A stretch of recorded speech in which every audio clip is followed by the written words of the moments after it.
Ticket cut जाएगा। अब आपका परिचय कौन बताएगा? हाँ, मेरा नाम अली हुसैन इदरीसी है। अच्छा, अली हुसैन शेर वेलफेयर सोसाइटी एक चलाते हैं इनके नाम से। उसी वक्त से एक मनोज कुमार श्रीवास्तव हुआ करते थे यहाँ कलेक्टर। अच्छा, ये सारे गार्डन वगैरह जो देख रहे हैं, ये कहिए कि एक कलेक्टर ने इसमें ये किया था, नहीं तो यहाँ गंदगी रहती थी। और इस शेर शाह वेलफेयर सोसाइटी कितने साल पहले की बात होगी? ये हम जब ये 92 की बात, 91-92 की बात है। उसके पहले उस वक्त एक कलेक्टर जो है वो शेर शाह के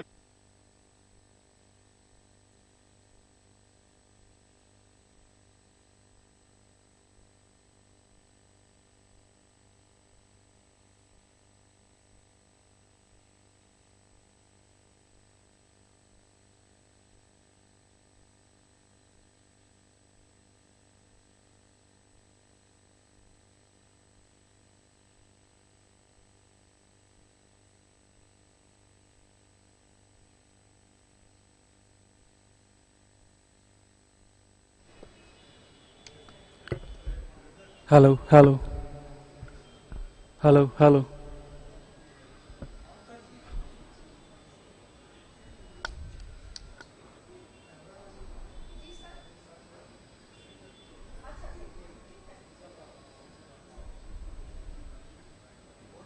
Hello, testing communication 1 2 3 4. Testing communication 1 2 3 4. Hello, mic check. Testing communication 1. थोड़ा सा कम. Testing communication 1 2 3 4 4 3 2 1. Testing communication 1 2 3 4 4 3 2 1. Testing communication 1.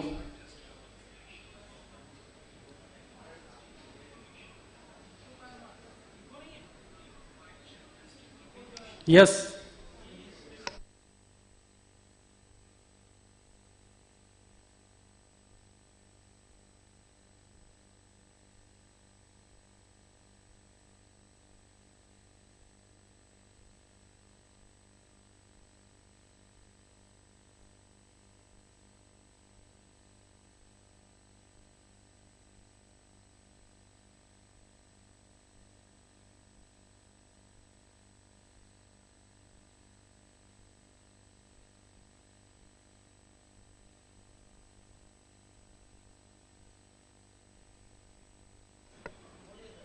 Hello, hello, hello, hello, hello, hello, hello, hello, hello, hello.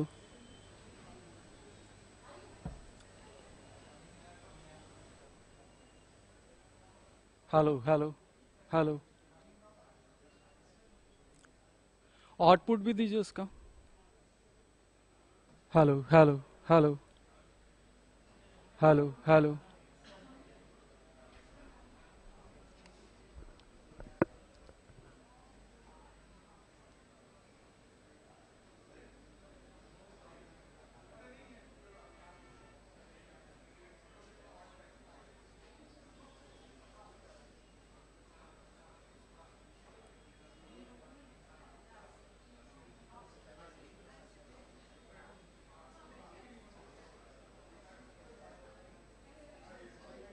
फिर और हेलो टेस्टिंग कम्युनिकेशन दो आउट दो.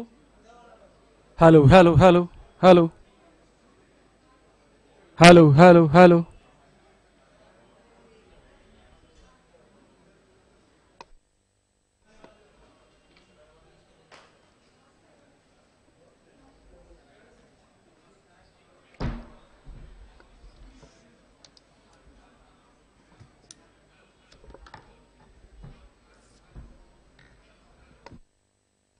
Hello hello.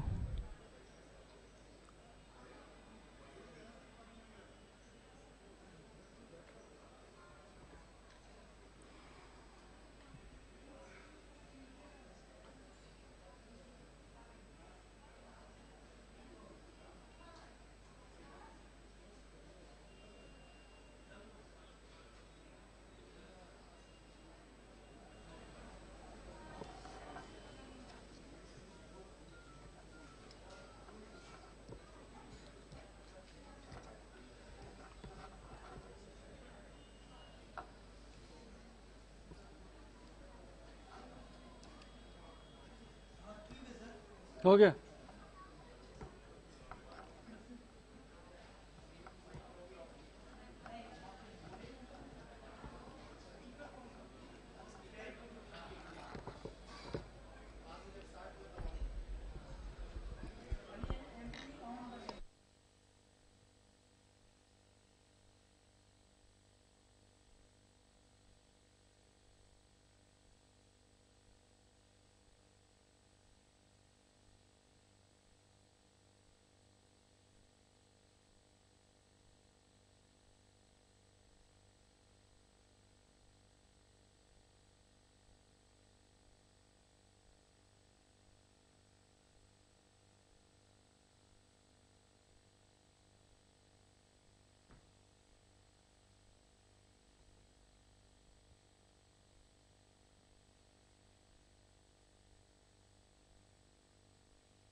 Hello, hello, hello, check, hello, hello, hello,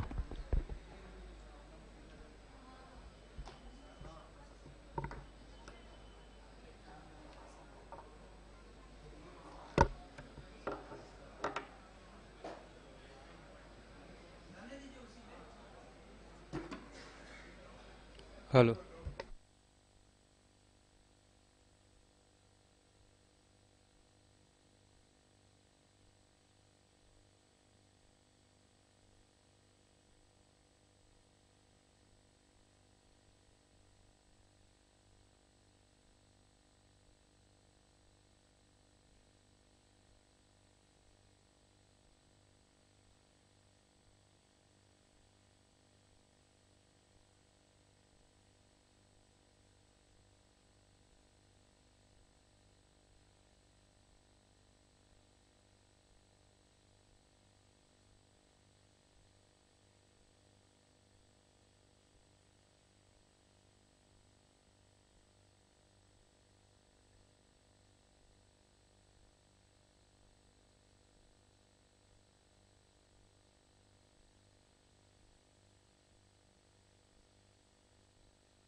seats. We will just be starting off with the event in the next 5 minutes.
Good afternoon to one and all present here. Today, once again, we meet to grace this solemn occasion where we celebrate our beloved Papa, late Sri Manoj Srivastava's exemplary life. Before we proceed with the event,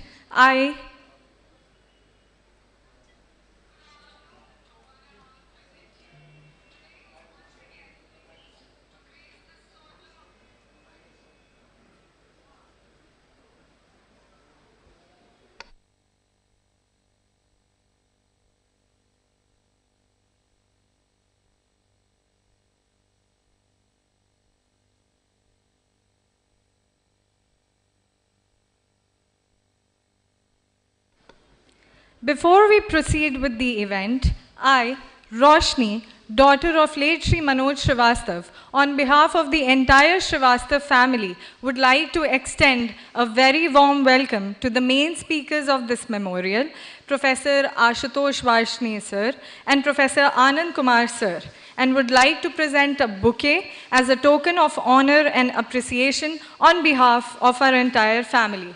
I would first request my elder sister-in-law, Aditi Bhabi, to welcome Professor Ashutosh Varshney sir and present him with a bouquet.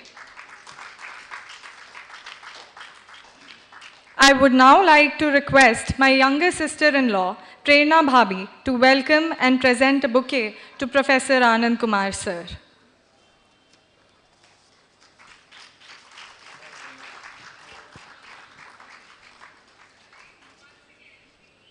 It is truly a great cosmic paradox that one of the best teachers in all of life turns out to be death. No person or situation could ever teach you as much as death has to teach you. While someone could tell you that you are not your body, death shows you. While someone could remind you of the insignificance of the things that you cling to, death takes them all away in a second.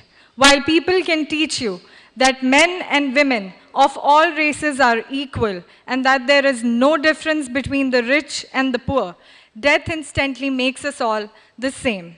The question is, are you going to wait until that last moment to let death be your teacher? Had our father been here today, he would have answered, no. Be willing to face your own mortality. Allow yourself to be more present, appreciative, and not so wasteful of your precious time here.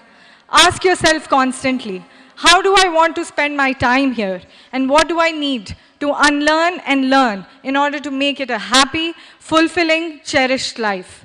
Are we what we do with time? Or are we what time does with us? You will be put again and again into nearly impossible situations. They will attempt again and again through subterfuge, guise, and force to make you submit, quit, but you shall never quit. I would just like to say that maybe because I struggled to learn certain lessons, this one has taken me years to learn.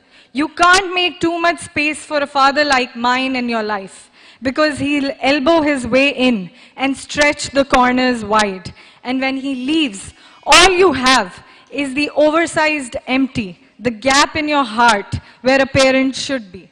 Somehow, we learn to survive. Somehow, we learn to tackle the dire situations. Somehow, we fulfill our duties. But we will always miss that comfort, the joy, a sense of security, and our bulwark, our hero we had. We struggle to coherently express ourselves. We know what we want to say, but we don't know how. Because we just can't put in words how much we miss you, Papa. मैं अकेला ही चला था जानिबे मंजिल, मगर लोग साथ आते गए और कारवां बनता गया. I take this opportunity to remind us all that the first Manoj Srivastava Memorial Lecture was held on 11th August 2021 at Hotel Moria with the renowned Nobel laureate Professor Abhijit Banerjee as the guest speaker, while the second Manoj Srivastava Memorial Lecture was held on 13th August 2022 with the Honorable Union Cabinet Minister in the Government of India, Shri R.K. Singh, as the guest speaker.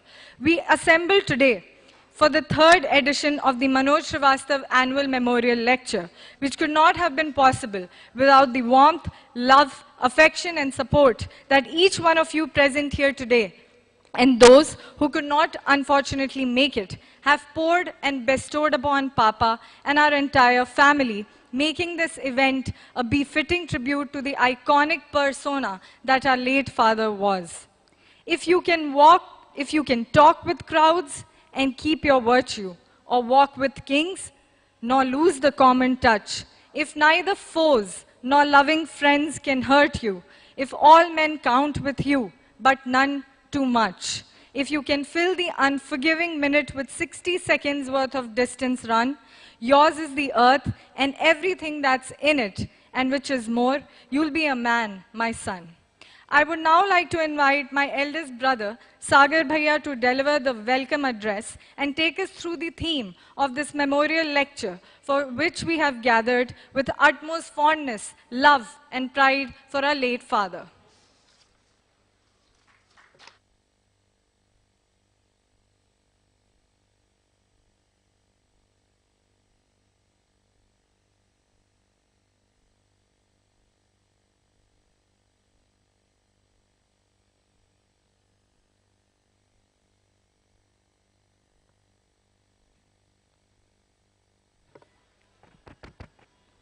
Check. आसमां भर गया परिंदों से, आसमां भर गया परिंदों से, पेड़ कहीं हरा गिरा होगा. Respected chief guest for the day, Professor Ashutosh Varshni sir, who will be delivering the third Manoj Srivastava annual memorial lecture. Respected esteemed guest and our special guest, Professor Anand Kumar sir, who will be delivering a special address on this occasion. All the speakers who have honored us here with their presence for sharing memories and anecdotes of Papa through the memory sharing session. I would welcome Honorable Minister, respected Sunil Kumar sir. I welcome batchmates of Papa from the services, Dr. Satish Agnihotri and Shri Gurjeet Singh sir. I also welcome Rajavardhan Sharma uncle, who also was a batchmate of Papa in the police services. I welcome Shri Sudhanshu Ranjan, veteran journalist.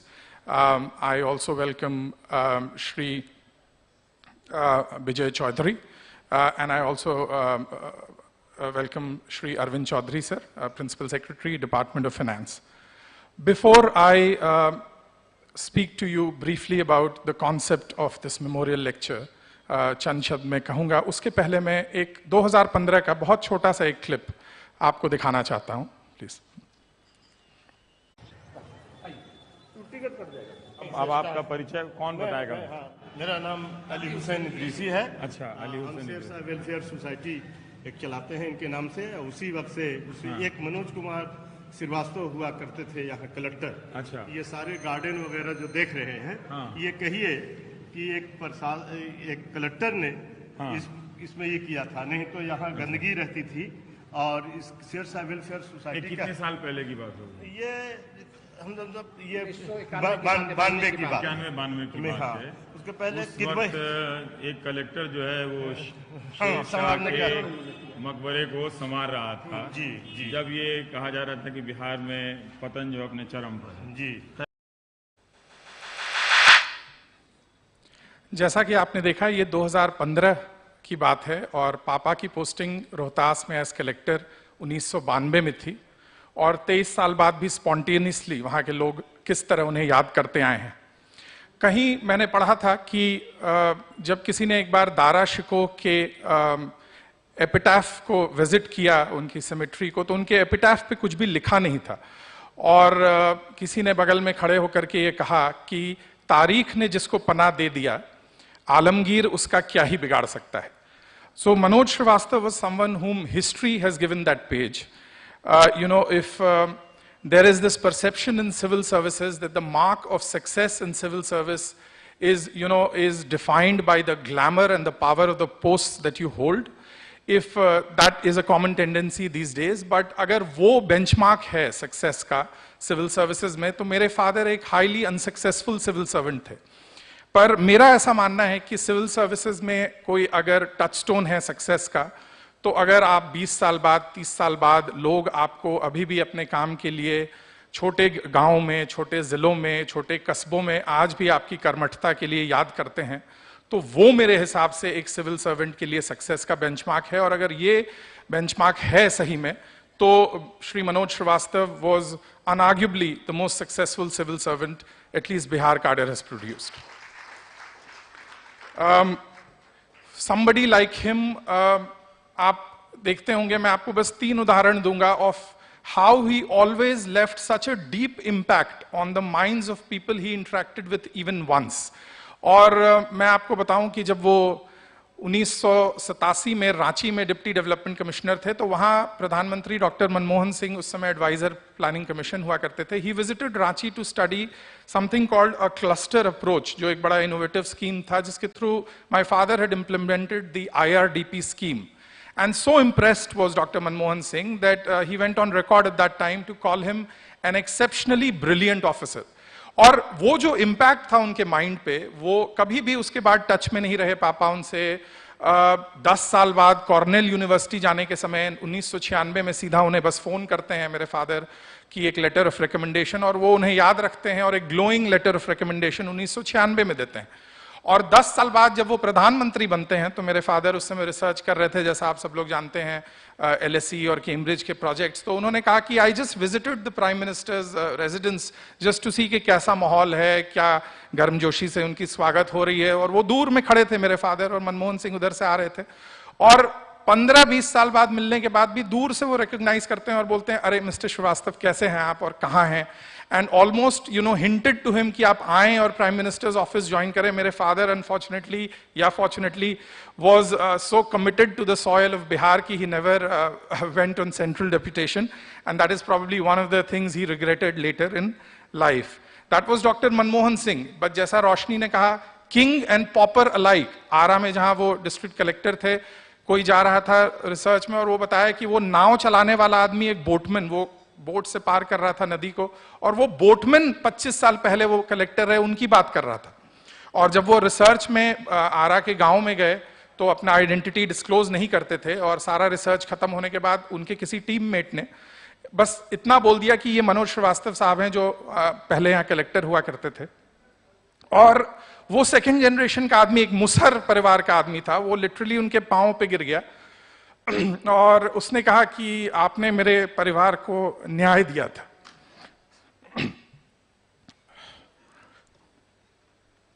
तो मेरे father ने उसे उठाया और गले से लगाया। और फर्स्ट मेमोरियल लेक्चर में प्रोफेसर मनोज झा यहाँ पर आए थे, उन्होंने एक बात कही, सिर्फ कहते कहते एक बात कह गए कि 1988 में पटना सर्किट हाउस में उनसे मिले, कभी नहीं मिले उसके बाद। और 2005 में पापा ने एक बार उन्हें फोन किया 20 साल बाद, और उन पापा ने पूछा कि मैं आपको याद हूं, तो उन्होंने कहा कि आपको कैसे कोई भूल सकता है। तो ऐसा व्यक्तित्व जो ऐसा इम्पैक्ट क्रिएट करता है, चाहे किसी से एक बार भी मिले, हमारे लिए बहुत आवश्यक है। It is very important that we keep his memory and his message alive and we spread it wide and far, because eventually a time will come when, जैसे अल्बर्ट आइंस्टाइन ने कहा था गांधी जी के बारे में, कि generations to come will scarce believe that such a one as this in real flesh and blood ever walked upon this earth. And it is our endeavor to keep his memory and message alive. And also, at the same time, the fact that he was so devoted and committed and had a passion for knowledge, for enlightening the lives of others through spreading knowledge. He firmly believed that in a far more powerful role than ever before, it is knowledge that holds the key to societal transformation. And that's why we thought that through an exercise like this, the annual memorial lecture would be the most befitting tribute to him, because through this, another will be enlightened by such remarkable minds who have graced us today.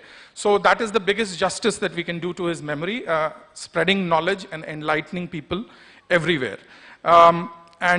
Eventually, I again welcome all of you, everyone who has joined us worldwide through YouTube Live. I welcome all the friends and family of Papa, all the representatives of media who have come here. Thank you so much. And अंत में मैं बस इतना कहना चाहूँगा कि मैंने कहीं पापा के बारे में पढ़ा, किसी ने लिखा था कि ये अंत और आखिरी तो कुछ होता नहीं, क्योंकि इतने ऊर्जस्वी, इतने जिद्दी और इतने धुन के पक्के इंसान के लिए आखिरी कुछ भी नहीं होता है। Thank you.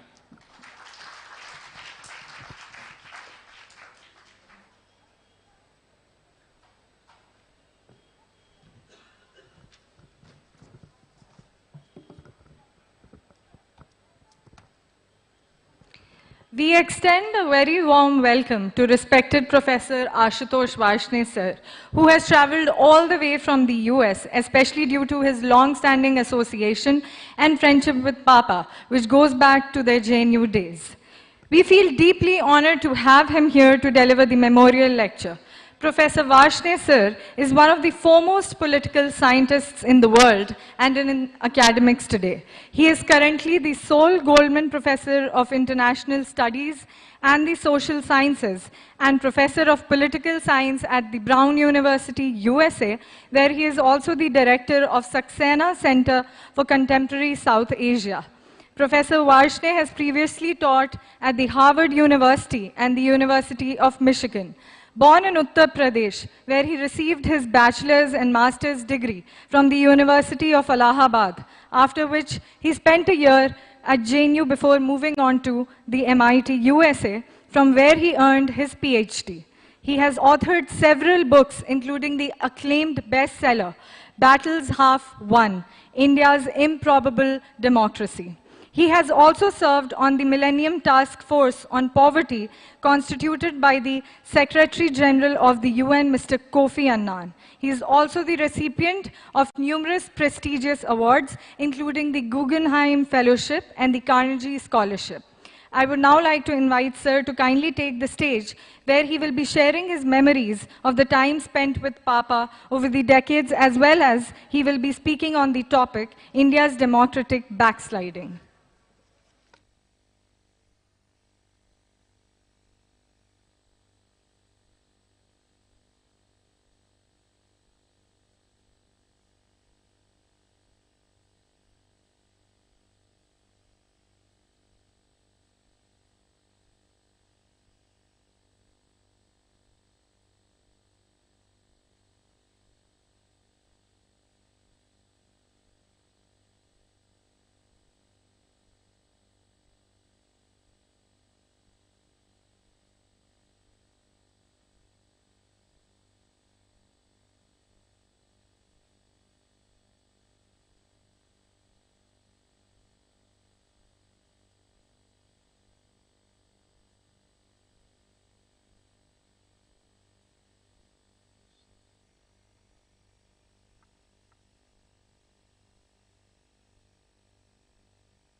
I would like to start with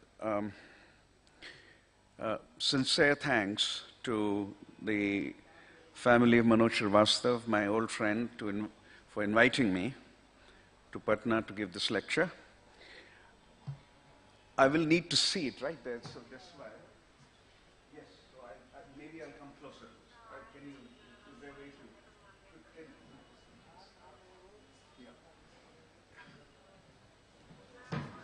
I could do it here. Yes, huh? I think you'll probably just okay. need to see it. All right. They can see it. Okay. The topic of my lecture is India's democracy, strengths and weaknesses. This is something I have worked on for a long time, and I'm currently involved in writing a comparative book. It will perhaps take a few years to complete, but these lectures, these remarks and arguments are based on the ongoing work.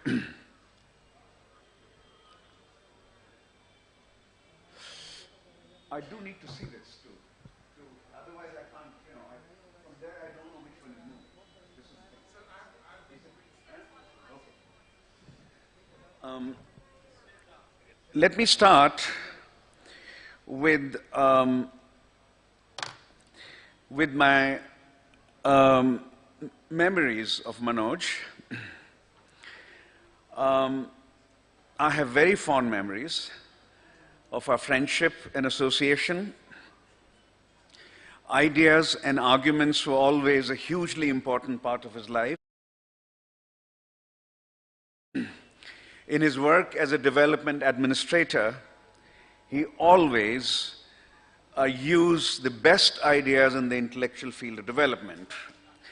And that continued to be the basis of his interaction with us. And then I can go there. Yeah. So we're solving this problem. Okay. Yeah. Then I can come here, right? So this allows me to see what I'm moving, actually. Can you hear me now? Yeah. So we became friends when we were students at JNU. Roshni said for 1 year, no, technically it was 1 year for me because I was promoted from MPhil to the PhD program without a dissertation. And I also started teaching at Delhi University at the time. So I don't, yes, it was in the first year of my stay at JNU that I was, for example, on campus, but I was around for 3 more years. Though not in a persistent way.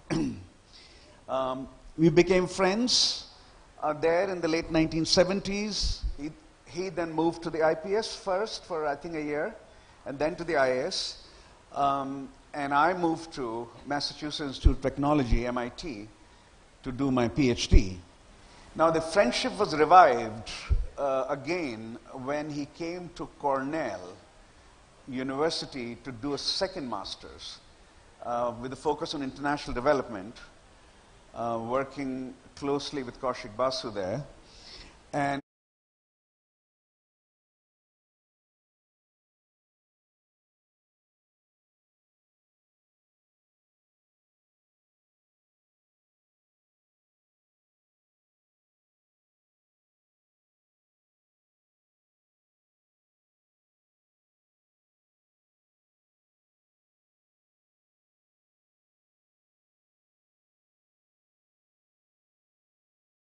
they were holding on democracy and development, and we spent hours together in 2017.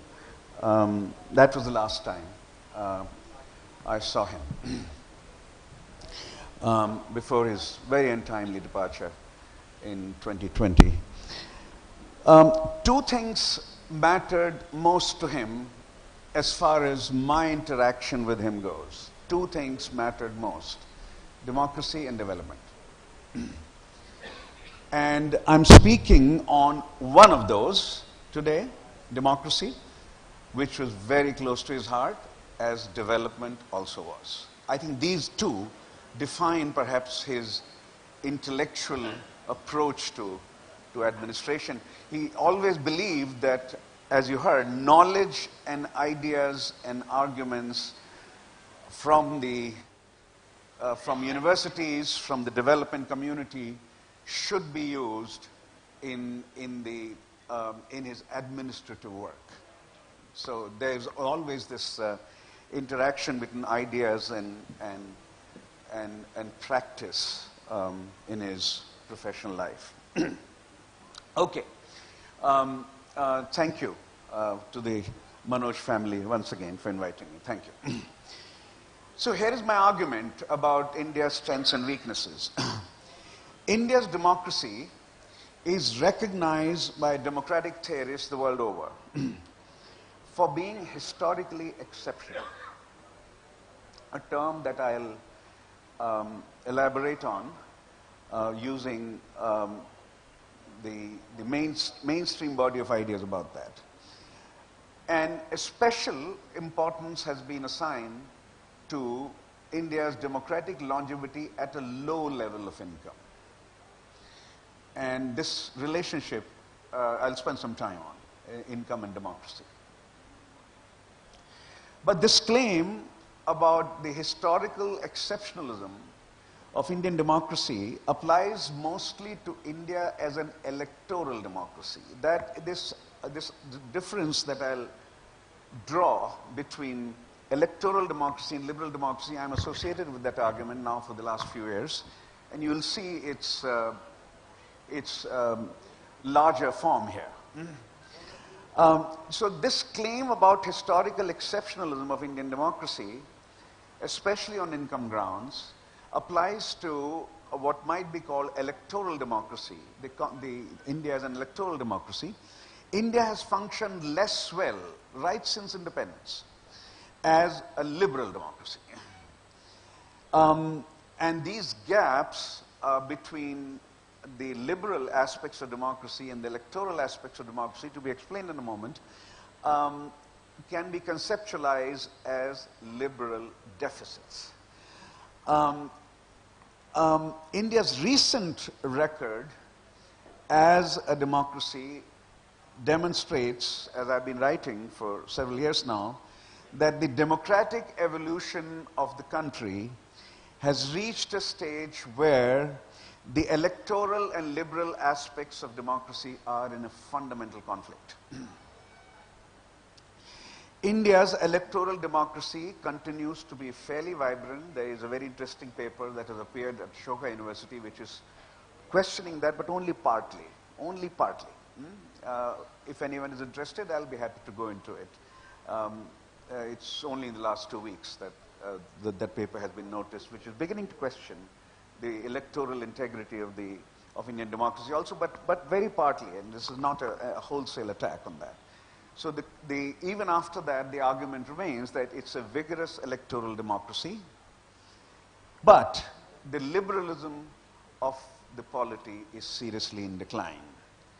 The argument towards the end will be that elite choices made by political elites based on their values and or interests are central to understanding why democracy arose, how it's stabilized, and how it's declining now. So the emphasis will shift from culture and economic structure and etc.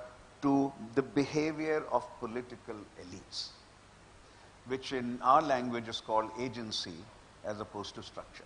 In our language, that Professor Anand Kumar is very familiar with that and has written about it. So here is political science, my discipline on India's democracy. The earliest recognition, and these are very, very big names. Most of them, no, not, the last two are still alive, but the first great recognition came from Barrington Moore. Barrington Moore in 1966 in a classic book, or what became a classic, Social Origins of Dictatorship and Democracy, and here's a straight quote. As a political species, India does belong to the modern world. At the time of Nehru's death in 1964, political democracy had lasted for 17 years. If imperfect, the democracy was no mere sham. Political democracy may seem strange, both in an Asian setting and one without an industrial revolution. An important point, once again, to be discussed in a moment. In an Asian setting and one without an industrial revolution, but it's real, he argued. Then, the greatest theorist of democracy after 1945, the biggest theorist of democracy after the Second World War, Robert Dahl, has written at several places about the exceptionalism of Indian democracy, but what summarizes best is this 1989 line, India is a leading contemporary exception to democratic theory. Then Adam Pravorsky, who's, I think, who's still alive and who's in the later generation among the biggest theorists of democracy. Here the quote from his book: "The odds against democracy in India were extremely high." And those who follow statistics here would note, can understand the footnote sometimes that he uses without putting it in print in conferences. If you can think of a negative probability, Indian democracy would belong to that realm. There's nothing called negative probability. 0 is the lowest. So this is just to convey it metaphorically. He argues that the large data set he created, which I'll summarize for you, suggests that India should not have been a democracy. But it has been. It has been. And you can see what political leadership, how you can't derive that from some objective characteristics. The focus on agency becomes very clear when you talk about exceptions or outliers. What the leadership did, what the elites did. So here are the key elements of modern democratic theory. There is a minimum requirement, which is elections. Are a minimum requirement. Elections are not equal to democracy. And the two elements under elections that are investigated are contestation. Can the government, incumbent government, which has all the power, be freely contested in elections by opposition groups? That's contestation. And participation. Do all members of the polity, do all citizens have not only a legal right to vote, but can exercise their vote? These are the two dimensions of the electoral side of democracy. But there's a broader requirement, which is elections plus the conduct between elections. So this is not simply about the electoral record every 5 years, but what happens in those 5 years between elections to be added to elections. That's a broader requirement. So it's not simply electoral. And there, three liberal freedoms. Liberalism as a concept, not everyone has the same concept, but these three are central to every concept. So as a minimum, you can say this is common across all varieties of liberalism. They can be called civil liberties also. Freedom of expression, freedom of religious practice, and freedom of association. And association by that we don't mean only political parties, but what is called civil society. Non-governmental associations, organizations, people coming together, sometimes outside politics. Freedom about that will be included in that. In many ways, freedom of the press would come under freedom of expression. And if you think of the press as an institution, then some of it will come under association. So those three liberties are part of every concept of liberalism, and therefore the broader requirement is elections plus at least these three civil liberties. And the point about income and democracy is very important. A very large body of research has demonstrated that democracies can emerge at any level of income.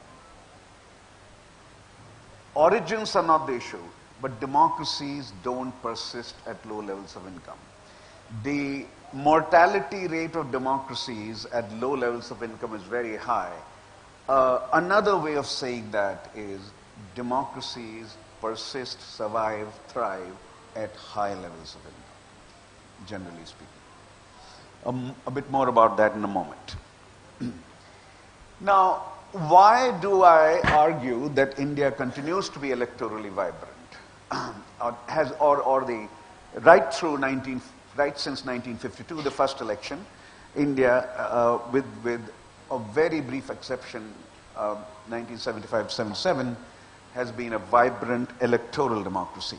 Since 1952, India has had 17 national elections, and after Karnataka, 388 state elections. Since 1992, 3 million local legislators have been elected every 5 years, and by law, 1/3 have to be women. It's a state matter. Beyond 1/3 is a state matter. 1/3 is required by federal law, national law. Over and above 1/3 would depend on state laws, and some states have increased this proportion from 1/3 to half. Power has changed hands 8 times in Delhi and tens of times at the state level. In fact, political scientists don't count anymore how many times power has changed hands at the state level. It's happened so much. After 1967, which was a turning point. Before that, Congress lost power only in one state, in 1957 in the state of Kerala. 1967 onwards, alternation in power has been quite common. In 1952, 81 million votes were cast. In 2019, nearly 610 million votes were cast. The turnout is routinely in excess of 60%. In comparative democracy studies, in comparative democratic theory, it's very clear that if voting is voluntary, not compulsory, and the turnout exceeds 60%, that would qualify as high. America rarely touches 50%. Much of Europe is below 60%. Not all. Much of it is below 60%. 60% and above is considered high turnout. Now, India has seen that repeatedly. The last 2 elections, 2014 and 2019, had record turnouts over 65%. Narendra Modi won 2 most participatory elections in Indian history. In no other election, Congress might have received a higher proportion of vote many times. The highest that Mr. Modi has received is 37.8, which is 2019. It was 31.7 in 2014. It went up by nearly 7 percentage points in 2019. Congress repeatedly went above 40%. Election after election after election until 1984 December. 1984 December, there are just a few exceptions before that, 1977 being an important one. But, and 1967 goes a little bit below 40% in 1967. But basically, Mr. Modi hasn't touched those levels or those proportions of national vote, but his victories have been in 2 elections where the turnouts have been highest, historically. India never had a turnout of 65%. 65, 61, 62, 58, 57, etc. Until 1989, following mainstream democratic theory, the richer, the more educated, the upper caste, the more urban, used to vote more than the poorer Indians, than the less educated Indians, than the rural Indians, than the lower caste Indians. After 1989, this equation reversed, and therefore we argue it may be there are counter reversals underway. We don't know yet. We need to watch at least one more election next year before we make firm conclusions. But it's now customary to say that Indian democracy has taken a plebeian turn. It was more elite oriented or more of concern to the elites in the first 3-4 elections or so. Yogendra Yadav, who's now a political activist but was a very important scholar for us, political science when he was a political scientist, with Suhas Palshikar, who's a political scientist at Pune, they've come up with the idea of first democratic upsurge, meaning in terms of participation going down below the upper levels of society, at least in caste terms, in 67, and the second democratic upsurge in 1989 onwards is the argument. Mr. Modi would like to add there's a third upsurge after 2014. He would, if you asked him, that he would like to add that. So here is India's, comparatively speaking, this is in the world perspective, worldwide perspective, India's electoral democracy. What line is Indian? It's the orange line. This is the entire world measured on electoral democracy since the end of the Second World War. or let's say 1950 or so onwards, till now, till what is the last data point here? I think 2019 or so, 2019 or so, 2020 or so. I can't see it, but something like that. But you can see that Indian line, the orange line, until recently, is lower than only the line for North America and Western Europe. Western Europe and North America lower than only those two very rich parts of the world. America is no longer the richest country in the world. Singapore, for example, is $3,000 higher in the last 2-3 years. But if you talk about a whole region, North America and Western Europe would be the richest as a region. You will have some independent, some exceptions to that sometimes in Middle East or so. But Indian line is lower only compared to Western Europe and North America, with the exception of the last decline there, which I'll talk about in a moment. Other lines, Asia Pacific, Latin America, are all lower, and the world line is much lower. This will make a very big difference when we start discussing what we are going to come to now, that I've been hinting at, but now let's get some data on that. Income, the income variable, the income yardstick. Why is India called an improbable democracy, which is the title of my book, my last book. Adam Przeworski, professor at New York University, Polish-American scholar, has generated the largest data set on democracies worldwide since 1950. And this was for 1950 and 1990, in that 40-year period. In the book, he covered 141 countries, and you can do, once you have that larger data set, you have to do statistical work.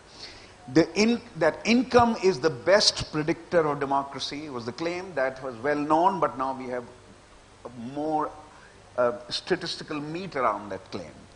It correctly predicted the type of regime in 77.5% of the cases. It is not the only predictor, that is to say. 77.5. Only in 22.5% of the cases it did not. But no other single factor, religion, Islam, Hinduism, Christianity, colonial legacy, British or French or Spanish, ethnic diversity, and a lot of emphasis used to be given to that, but now we can give you some statistical meat around these claims. International political environment, none of these were as good a predictor as income.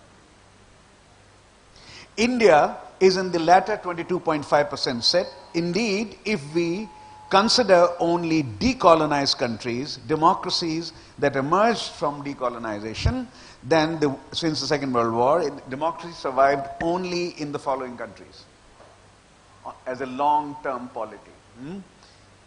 India, Mauritius, Belize, Jamaica, Papua New Guinea, Solomon Islands, and Vanuatu. That's it.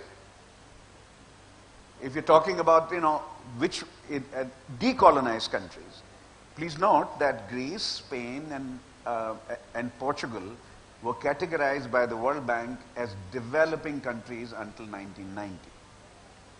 So they won't, in the larger set, they will be part of the argument, but not in the decolonized set. So, Portugal was a colonial master, Spain was a colonial master, and Greece was, of course, not. So, the most surprising case is India. You've seen this line before. The odds against democracy in India were extremely high. All other poorer exceptions had higher income. जो list आपको दिखाई थी उसमें सबकी per capita income देखें, India से ज़्यादा है, right? If India is the biggest exception on the low income end, Singapore is the greatest surprise on the high income end. Its per capita income today is higher than that of UK, France, and Germany, and now the United States. The last 2 years, I think, the World Bank is reporting Singapore at $72,000 per capita, and United States at $70,000 per capita. No other country at that level of income is undemocratic, at $72,000 per capita. only Singapore is. So just a footnote, just to say, just to tell you something about how high is the correlation between income and democracy. Now towards, that's all celebratory, worth celebrating, and one should. As Indians, we should. Now towards the idea of liberal deficits. Standard liberal freedoms common to all varieties of liberalism are, as already hinted, freedom of expression, freedom of religious practice, and freedom of association. Freedom of expression will cover not only our freedom as citizens to speak, the freedom of students to speak, the freedom of pressmen to speak, the freedom of professors to speak, freedom of artists to speak, freedom of intellectuals in general to speak, freedom of dissenters to speak. Freedom of religious practice has been a very important part of the argument in modern democratic theory.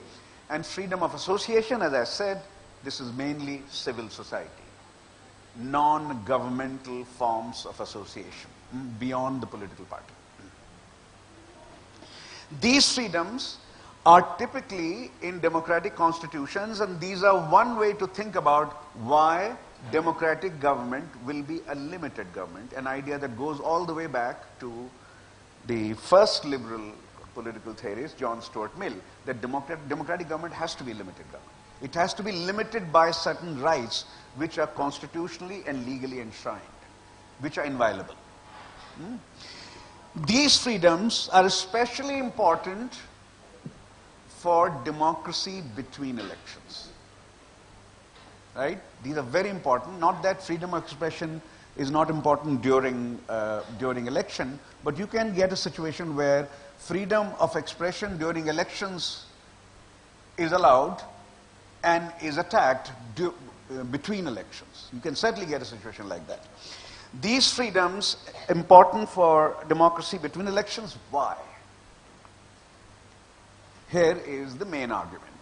Once the minimum criteria of contestation and participation are satisfied, a democracy can attain higher quality, or meaning it can become deeper, if liberal freedoms between elections are also available. That is, if citizens are free to speak, free to associate, free to practice their faith. Thus, we cannot have a democracy without free elections. We cannot. It is there is only one theorist who went in that direction, Jean-Jacques Rousseau, that he need not detain us here. But there is a clear agreement that without democracy, without elections, you can't have a democracy. However, a democracy would be deeper if non-electoral dimensions of freedom are also available, not simply electoral freedoms. So that's the idea here about liberal freedoms. Then, after 1945, and this is very important to note, after 1945, until 1945, democracies did not have a conception of minority rights. After 1945, every democratic theorist includes that and refers to also the constitutions that include that.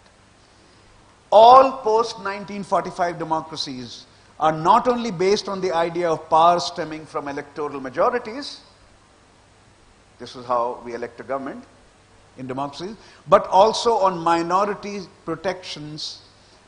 They are a requirement of a liberal polity today. Why? Majorities can protect themselves by their numerical weight, by their vote. They add up to a lot. Minorities don't have the numbers to exercise their vote. On the whole, you can change it slightly, but fundamentally that is true. Hence, minority rights are always constitutionally protected in modern democracies. Here, we are not talking about numerical majorities and numerical minorities. Numerical majorities could be cross-racial, cross-ethnic, cross-religious. Here the term majority means a religious community as a majority community, a racial community as a majority community, as whites in America, an ethnic community as a majority community, as Sinhala people in Sri Lanka. So we're not talking about numerical majority, we're talking about numerical majority represented by just one group, right? That's a race, a religious community, an ethnic community, so on. Without minority protections, democracy can become a brute majoritarian force. When did we see it last? Most clearly. Nazi Germany and Jim Crow American South, having lived in America, I know that it's part of our ordinary education or teaching what happened in the American South after the Civil War. It's not known outside America. But Nazi Germany is very well known all over the world. One of the great theorists of the first 3 decades of Europe's intellectual life, Carl Schmitt, a German legal theorist who ended up joining the Nazis, drew a distinction in his theoretical work between democracy and liberalism. Democracy was about expression of majority wishes, he argued, and liberalism meant protection of individual freedoms and minority rights. Therefore, he argued, Jews in Germany could not be protected by democracy if the German majority wanted their elimination. They would be protected by liberalism. This distinction, therefore, was given up after the horrors of interwar Europe. 6 million Jews were killed. The biggest minority of Germany, German lands, if you will, Germanic lands. 6 million of them were killed. Therefore, after that experience, all post-1945 democracies have a notion not only about electoral majorities or electoral pluralities, in the case of first past the post as in our country, electing the government, but also a serious commitment to minority rights. Serious commitment to minority rights. There is no democracy in the world which has in its self-image, no democracy in the world since 45, which in its self-image conceptualize a Jewish kind of situation for its minorities, right? Even America changed. American South was very close to that phenomenon, not exactly that phenomenon. American South by 1954 America started changing, and by 1965 America restored political rights of black community and civil rights of black communities. Legally, blacks and whites are equal. Legally, blacks and whites are equally free. What happens in practice is slightly different matter, and maybe substantially different matter. But in the constitutional arrangements, in the legal arrangements, the equality is beyond doubt. That's after 65. And America, when it struggled with this contradiction, this is where it finally ended. Okay. On the liberal democracy index, that was electoral democracy index. Now we do that for liberal democracy, including these freedoms. Elections plus these freedoms. Performance on these freedoms, right? That's liberal democracy. Where does India belong? It's still quite good until, though much lower. It never, for example, even touched the North American and Western European line on liberalism, whereas it touched that line a few times under electoral democracy. But here is the decline there. You can see the gap has been widening, and in the decline, I don't have the pointer there, so I can tell you what I'm talking about. This gap here, you can see this is the post-2014 line, and the gap between the only line that used to matter to analysts of Indian democracy, how close it is to the North American or Western European line, because it was a very exceptional performance given the income differences that I've said. So the gap has seriously widened.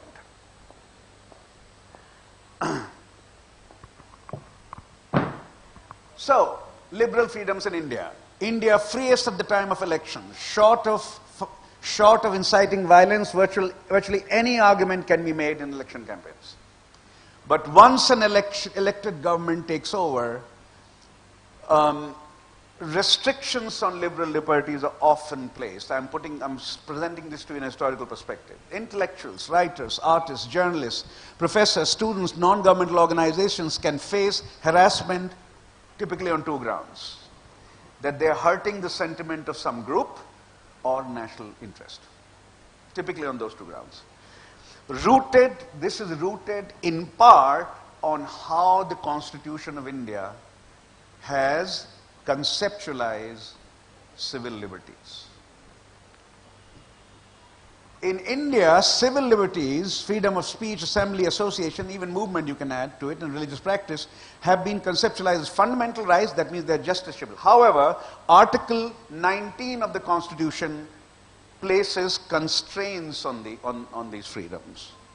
And what are they? Libel, slander, contempt of court, decency or morality, and security. That was in the Constitution. The first amendment of the Constitution, within a few months, on which work started within a few months after the promulgation of the Constitution, with Ambedkar as law minister and Nehru as of course prime minister. But Ambedkar was law minister at that time. The first constitutional amendment added a little bit more. Some of the language, if you read, is roughly the same, but it also specially added the idea of public order. Not just security, not just libel, slander, morality, but public order as a constraint on freedom, of citizen freedoms. And who will interpret it? Government will first interpret it, and if you want to challenge it, you go to court. But government will first interpret that. Where the public order is being disturbed by the exercise of freedoms. The regime of civil liberties, therefore, in India is Janus-faced.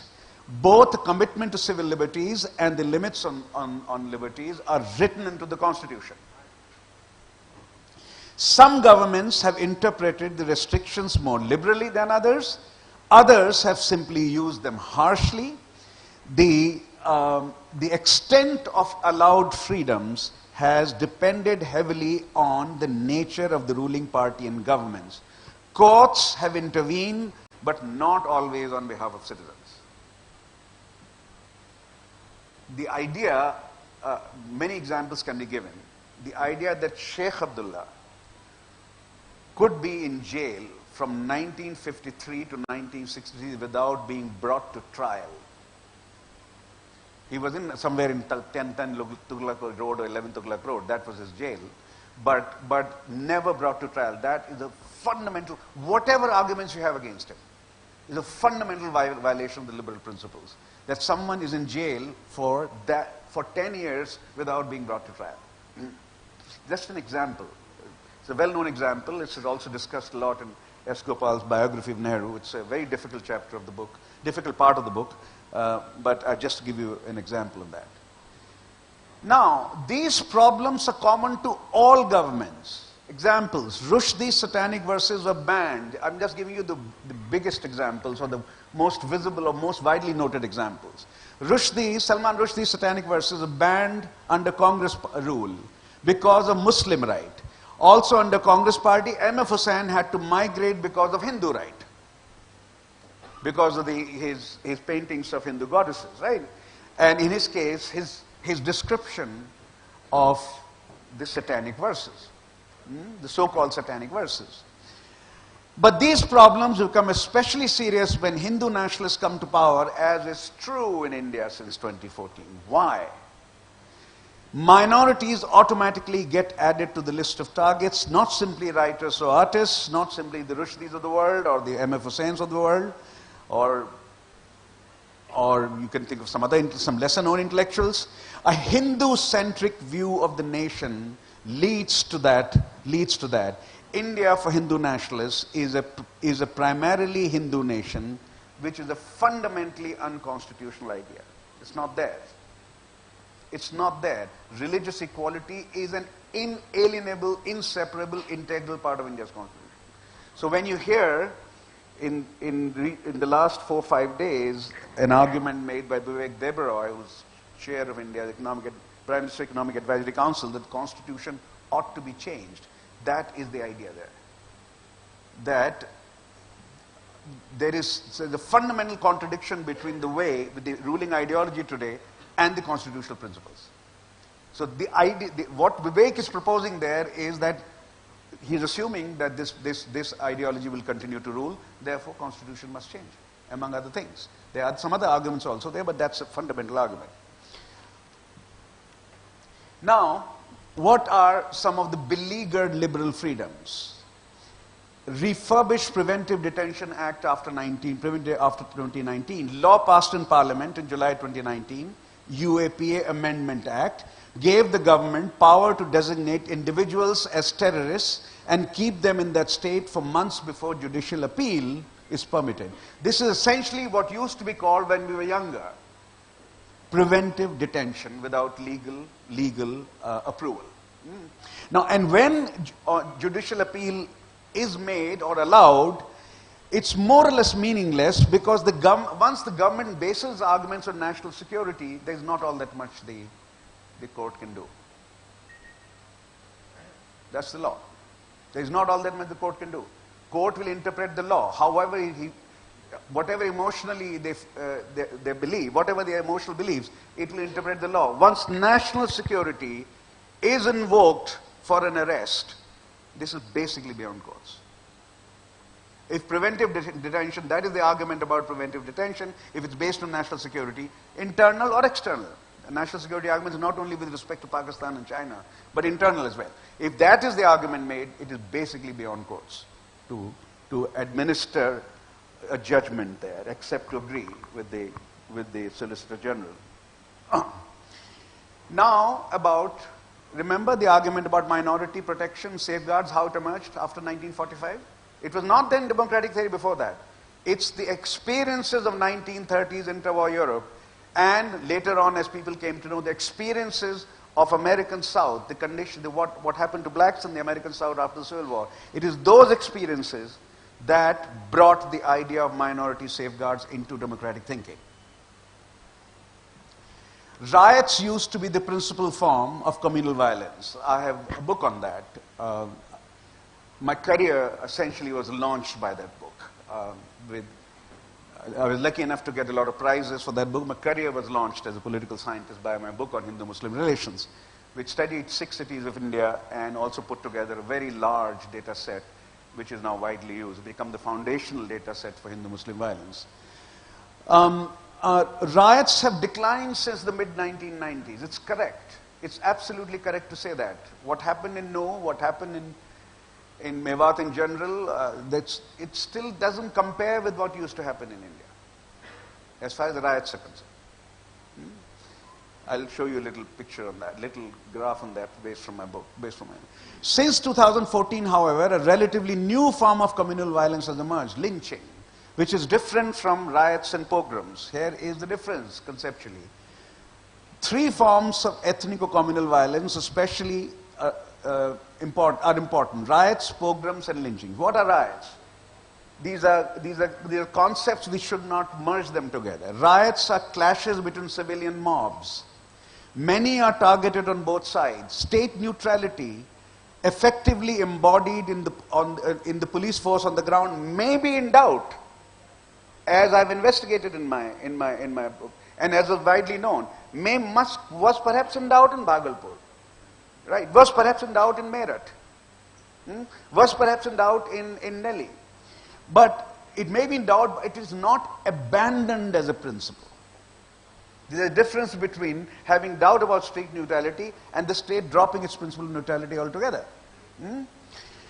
Pogroms are a special category of riots when state-condoned or state-approved attacks are perpetrated on a hapless minority group.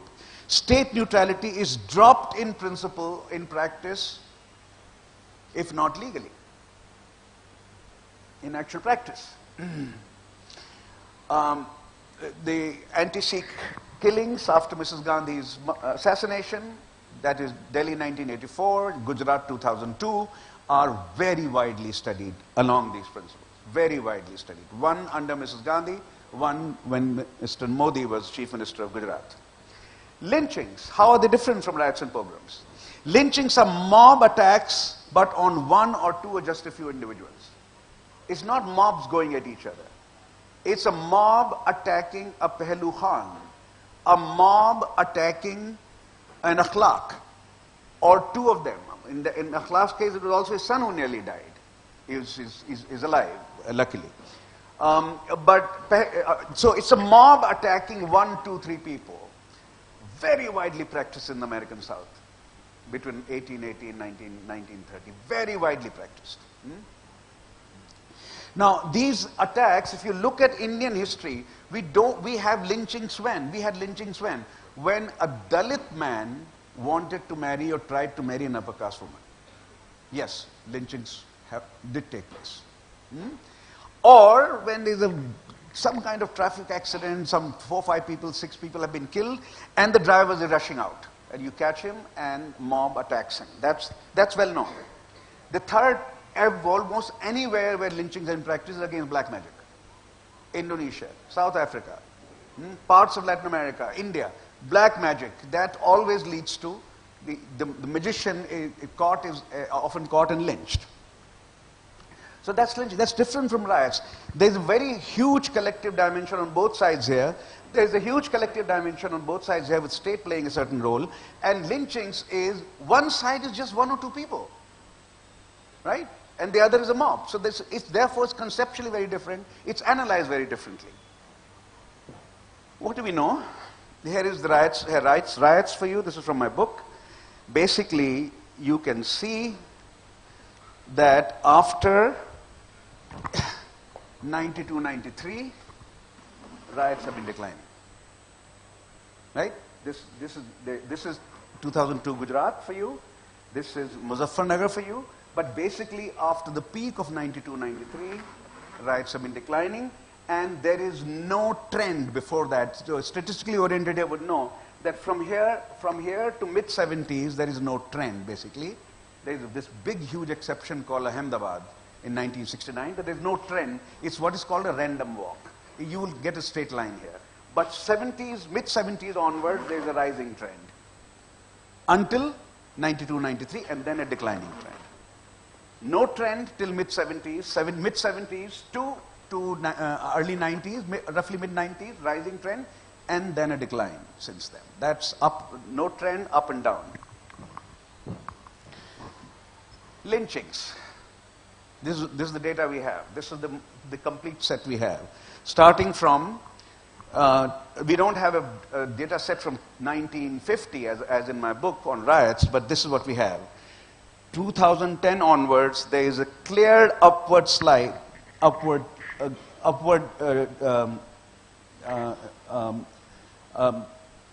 is called a step function.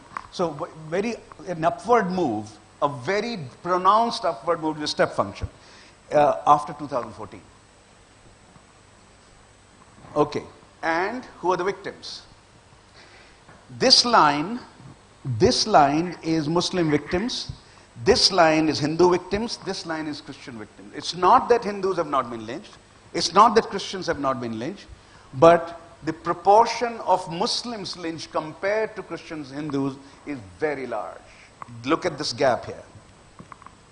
Gap between this line and that line. The first line, the top line, is the Muslim line. So, let's return to this part of the argument. Muslims, therefore, are the main victims.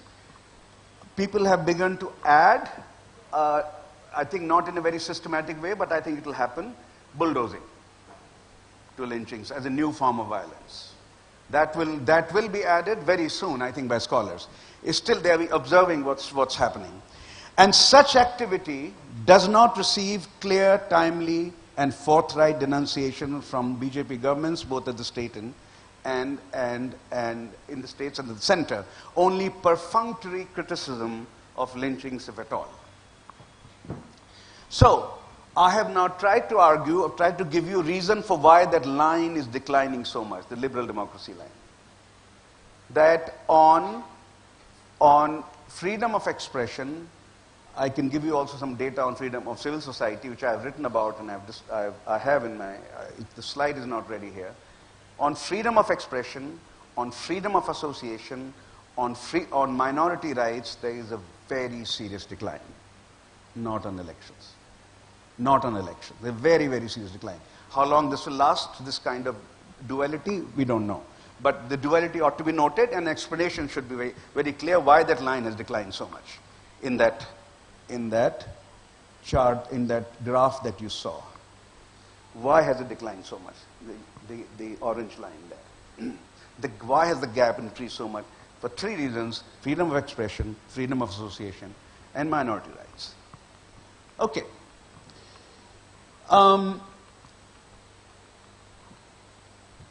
Now, this whole question about how did India's democracy, in very inhospitable conditions, to income you can add the biggest episode or biggest set of episodes of violence that India has ever seen, partition violence. Nothing compares with that. Up to 1 million deaths and up anywhere between 15 to 18 million migrations is the best we can do, statistically estimating that. Nothing compares with that. And then a system, a polity in that background was stabilized. So, and at a very low income. India's literacy rate was, you can add to income the partition violence. Literacy rate, after 200 years of British rule, how literate were we? 17%. After 200 years of British rule, what was our life expectancy? 32 years. That generation used to have 7 children. Parents would have 7 children, assuming only 3 would survive. 4 would die. Right? You would not have 3 children. You would want to have 5 to 7 children because half of them are going to go away. That's what 32 years of life expectancy means. Per capita income, if you use today's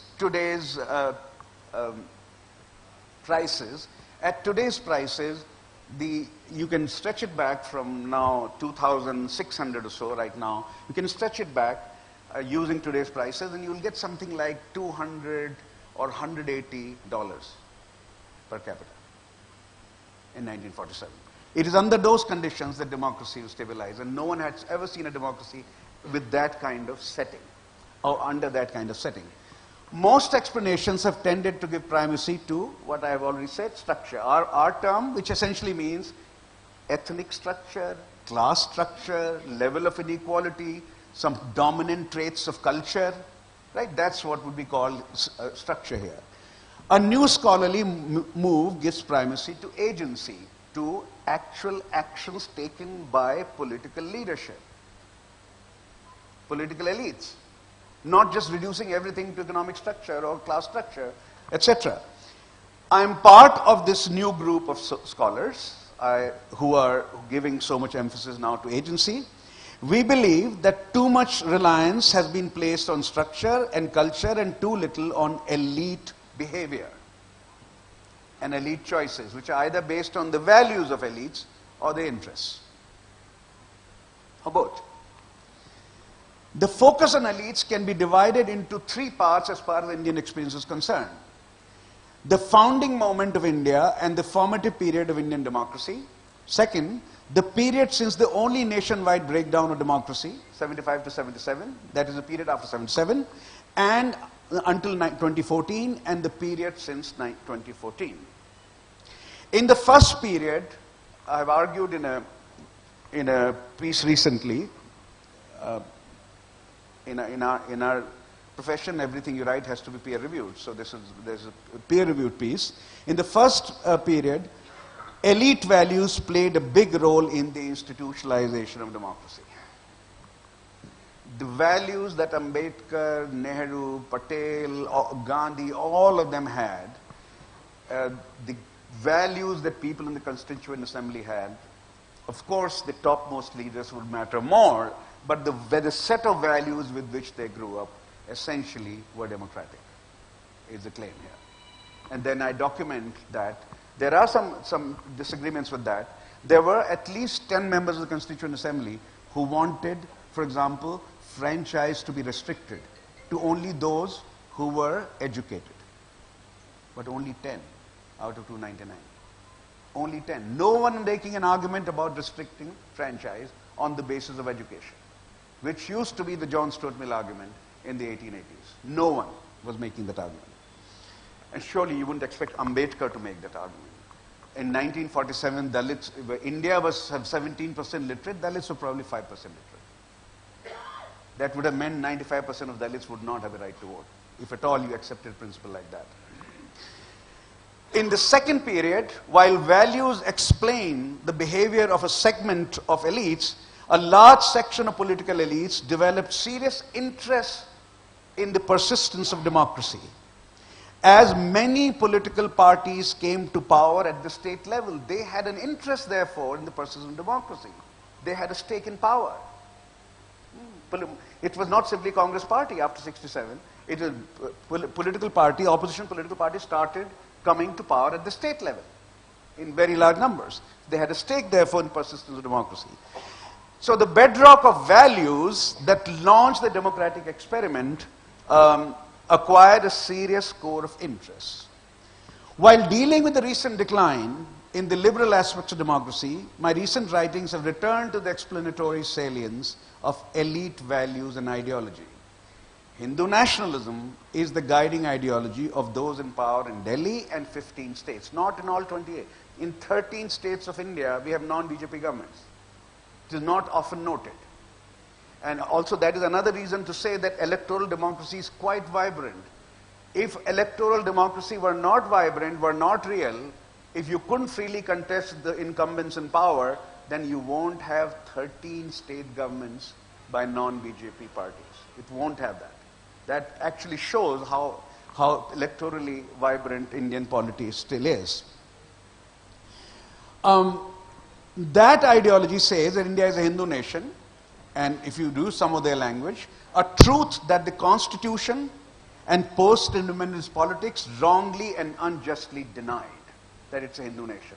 That was the truth that the Ambedkar and Nehru and others, and including Patel, they all denied. There is no reference to this idea that India is a Hindu nation in the constitution. There is not even one clause anywhere. Further, according to this ideology, Muslims cannot be equal to the Hindus. Hindus are the original owners of India as a nation, and Muslims have been disloyal to India. Indeed, the Delhi Sultanate, 1206 to 1526, and Mughal Empire, 1526 to 1757, were equal to colonialism. That's the idea of 1,000 years of Gulami. That comes from Golwalkar's text, and Prime Minister Modi has used it repeatedly. 1200 साल की गुलामी is Golwalkar 1938 text में है. 1200 साल की गुलामी, उसका मतलब बेसिकली ये 711 में जब सिंध का कैप्चर हुआ था बाय मोहम्मद बिन कासिम, 711 में जो कैप्चर हुआ था, वहां से आप 12 उसमें जोड़ दो आप 1200 और, तो आप 1931 तक आ जाओगे, और 1938 में वो लिख रहे हैं. तो 1200 साल की गुलामी was that idea. Modi ji started with that, and then in Congress, in US Congress, two months ago, he made the case of 1,000 years of Gulami, 1,000 years of colonialism. Colonialism did not start, therefore, with the British as the claim, 1757, capture of Bengal. Colonialism started with either the capture of Sindh or with Delhi Sultanate. So this interpretation of history is there. But whatever the interpretation of history, at the deepest philosophical level, what's the issue here? Deepest philosophical and conceptual level, what's the issue? The idea is that rights should not be given on an individual basis, which is how rights are conceptualized in modern democracy. Rights rather should be assigned on a community basis. Communities that have historically contributed more to India, communities that have been more loyal to India, should have superior rights. At the deepest, if you invoke political theory, which is the foundation of my discipline, if you invoke political theory, this is the clash. That rights cannot be given on the basis to citizens as individuals. Rights will be given to citizens as part of communities. And some communities will be inferior and some communities will be superior. So even in principle, let alone in practice, this notion violates the idea of citizen equality, which is central to modern democratic theory. All democracies make some concessions for groups, but individual rights and individual citizen equality is at the core of modern democracy. It cannot be violated.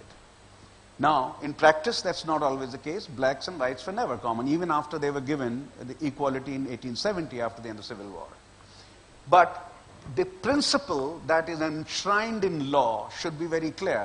Equality as a principle of democracy is enshrined in laws. Departure could be in practice, and we need to understand why. Final slide, final thoughts.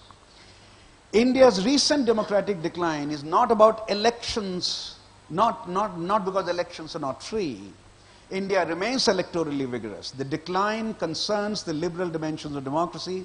It's rooted in an ideology which seeks Hindu primacy above all. And this claim, if you wish to discuss it further, I'm putting it very briefly. I've been working on this and some recent papers, unpublished papers about this idea. It is not very different from the idea of white supremacy in American history, especially in what is called Jim Crow American South, 1880 to 1965.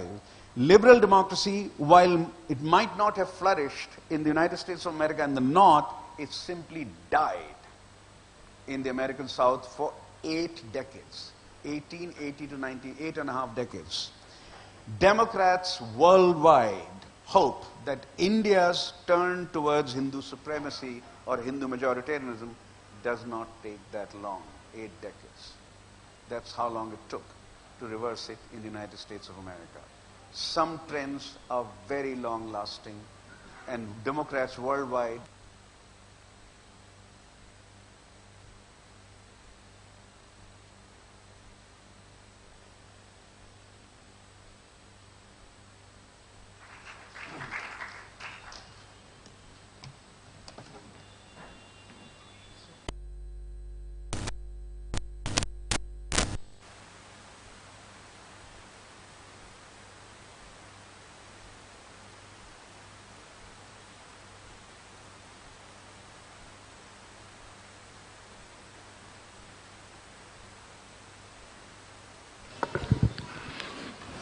Thank you, sir, for the wonderful memories and anecdotes of time spent with Papa, as well as enlightening the audience with the burning and the pertinent issue of the Indian democracy.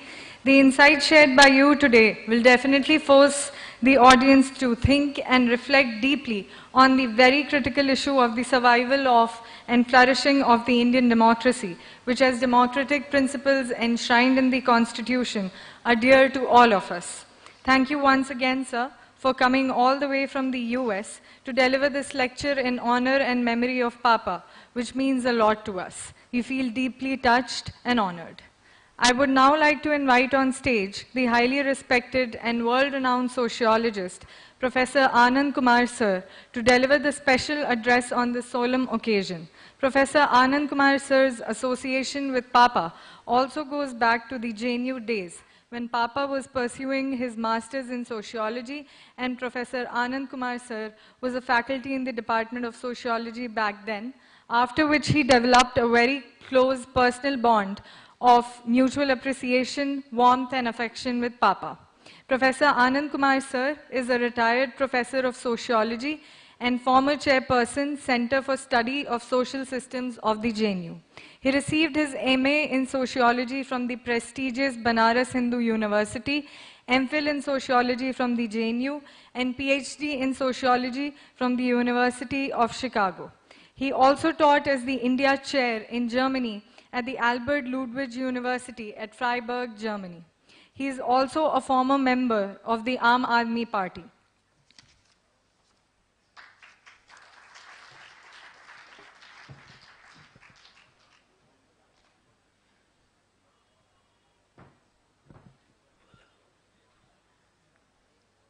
Manoj ji के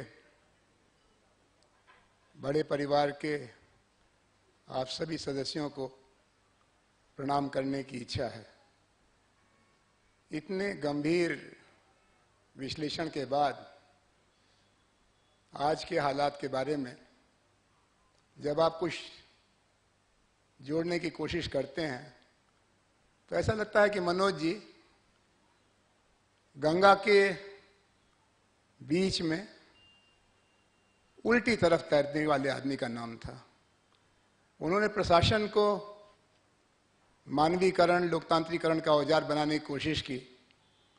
तो आज सवेरे जब आरा के 2 सामाजिक कार्यकर्ता मुझे मिले तो उन्होंने कहा कि जब मनोज जी का जिलाधिकारी के रूप में तबादला हुआ तो 1 महीने तक आंदोलन चला। तो हमको लगा कि मनोज जी को हटाने के लिए आंदोलन चला होगा, क्योंकि अक्सर कलेक्टर लोग निशाने पर आते हैं। कहा नहीं, मनोज जी को रखने के लिए आंदोलन हुआ और वकीलों से लेकर के खोमचे वाले तक ने उस आंदोलन में योगदान किया। दूसरी बात यह है कि ये कई जिंदगियां एक साथ जीने वाले व्यक्ति का नाम है मनोज श्रीवास्तव, क्योंकि जहां जाइए एक आइकॉनिक स्टेचर है। हमारे विभाग में बिहार से आया एक लड़का, किसी कोर्स में 16 कोर्स की पढ़ाई होती है हमारे यहाँ एमए की, किसी कोर्स में ए से नीचे उसने ग्रेड लेने से सहमति नहीं प्रकट की। हर कोर्स में ए लेना, जेएनयू में खेल नहीं है, लेकिन उनको आउटस्टैंडिंग स्कॉलर का आज भी दर्जा मालूम।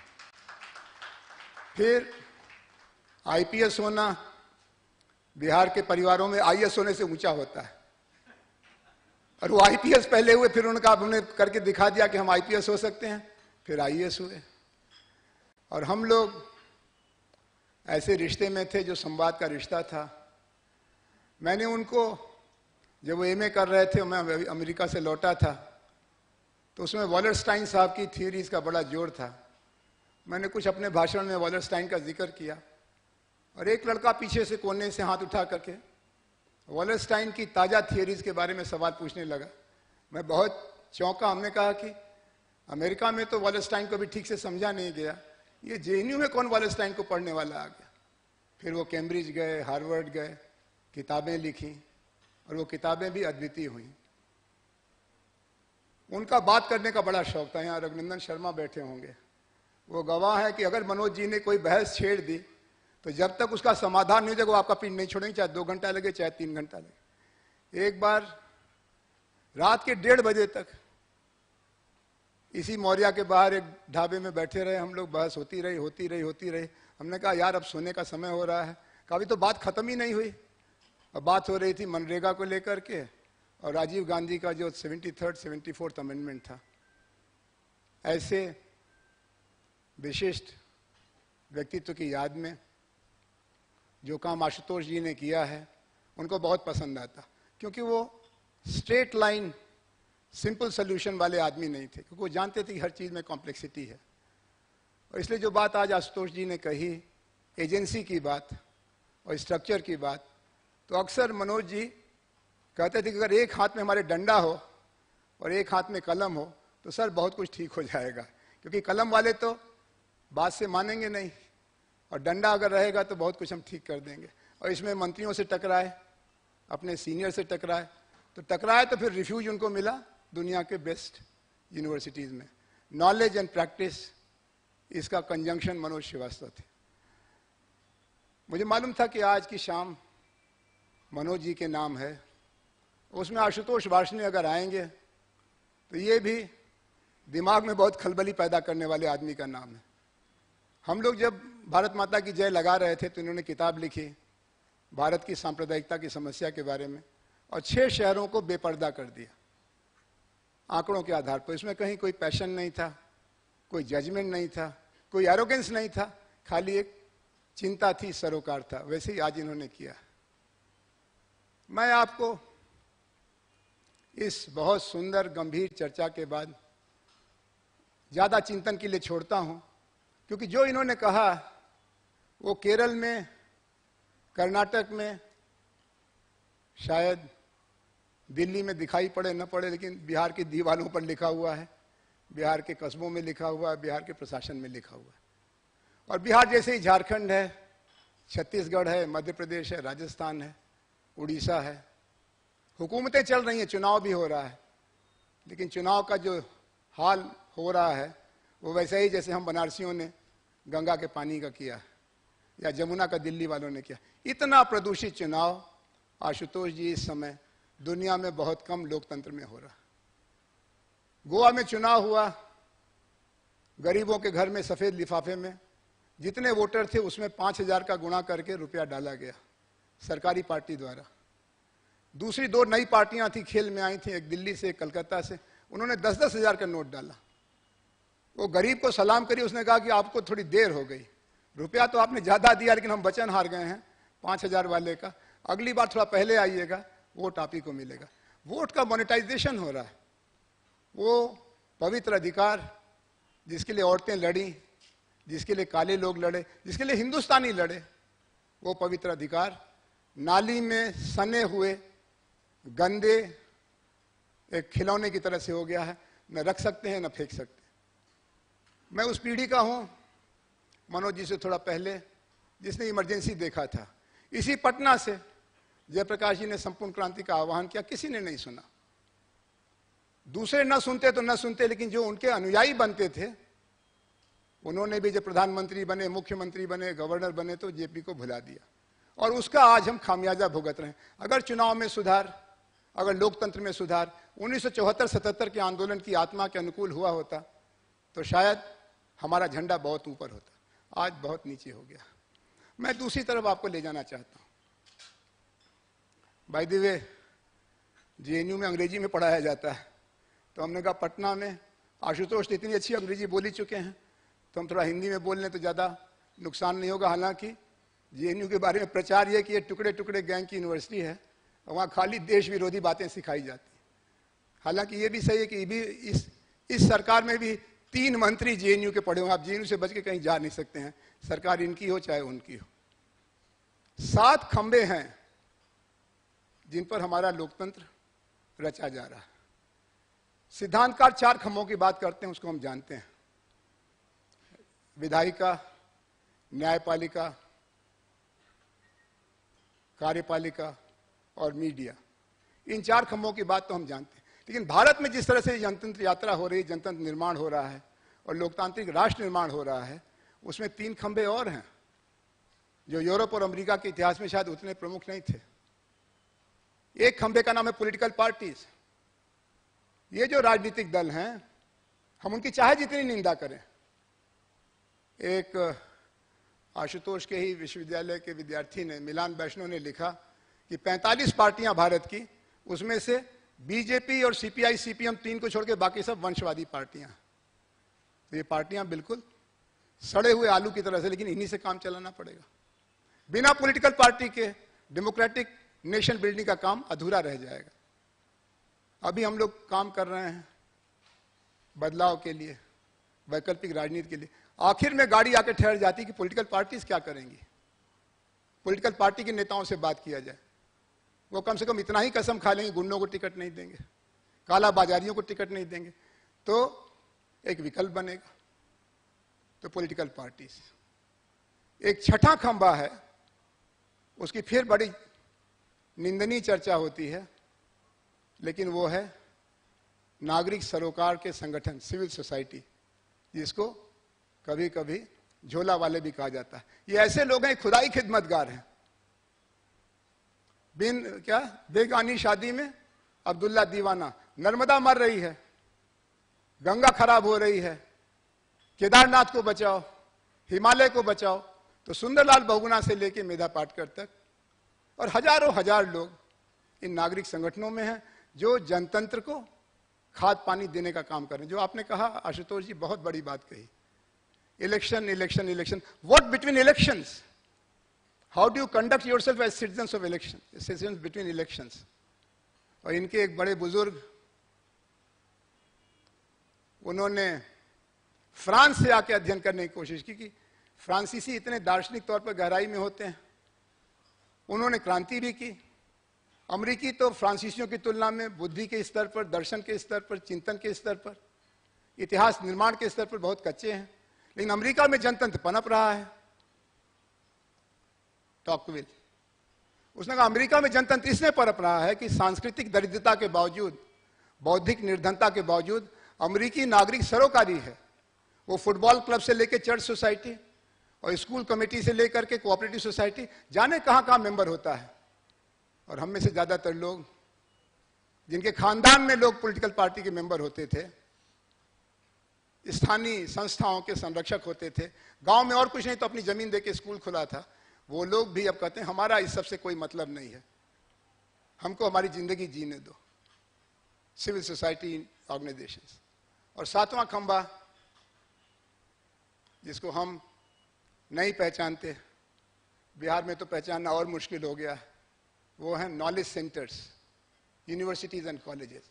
ये डेमोक्रेसी के पिलर्स हैं। विश्वविद्यालयों में अगर सन्नाटा हो जाए, शोध बंद हो जाए, आशुतोष वार्ष्णेय जैसे आचार्य न काम करें, तो झूठ और सच का फर्क कौन बताएगा? साधु देखो जग बौराना, सांच कहे तो मारन दौड़े, झूठ कहे पतियाना। ये सच कहने की हिम्मत विश्वविद्यालय के शिक्षकों शिक्षिकाओं में है, रिसर्च सेंटर में है। यहाँ एक आदरी हुआ करता था, ये सिन्हा इंस्टीट्यूट हुआ करता था। ये सब इतिहास की चीजें हैं। अभी अभी बनारस में गांधी इंस्टीट्यूट ऑफ स्टडीज को तोड़ दिया, कब्जा कर लिया। सर्वोदय की पत्रिकाओं 1,500 किताबें, उनको जमींदोज कर दिया। या तो नादिर शाह करता था, या बख्तियार खिलजी करता था, या हम कर रहे हैं। बहुत चिंता की बात है।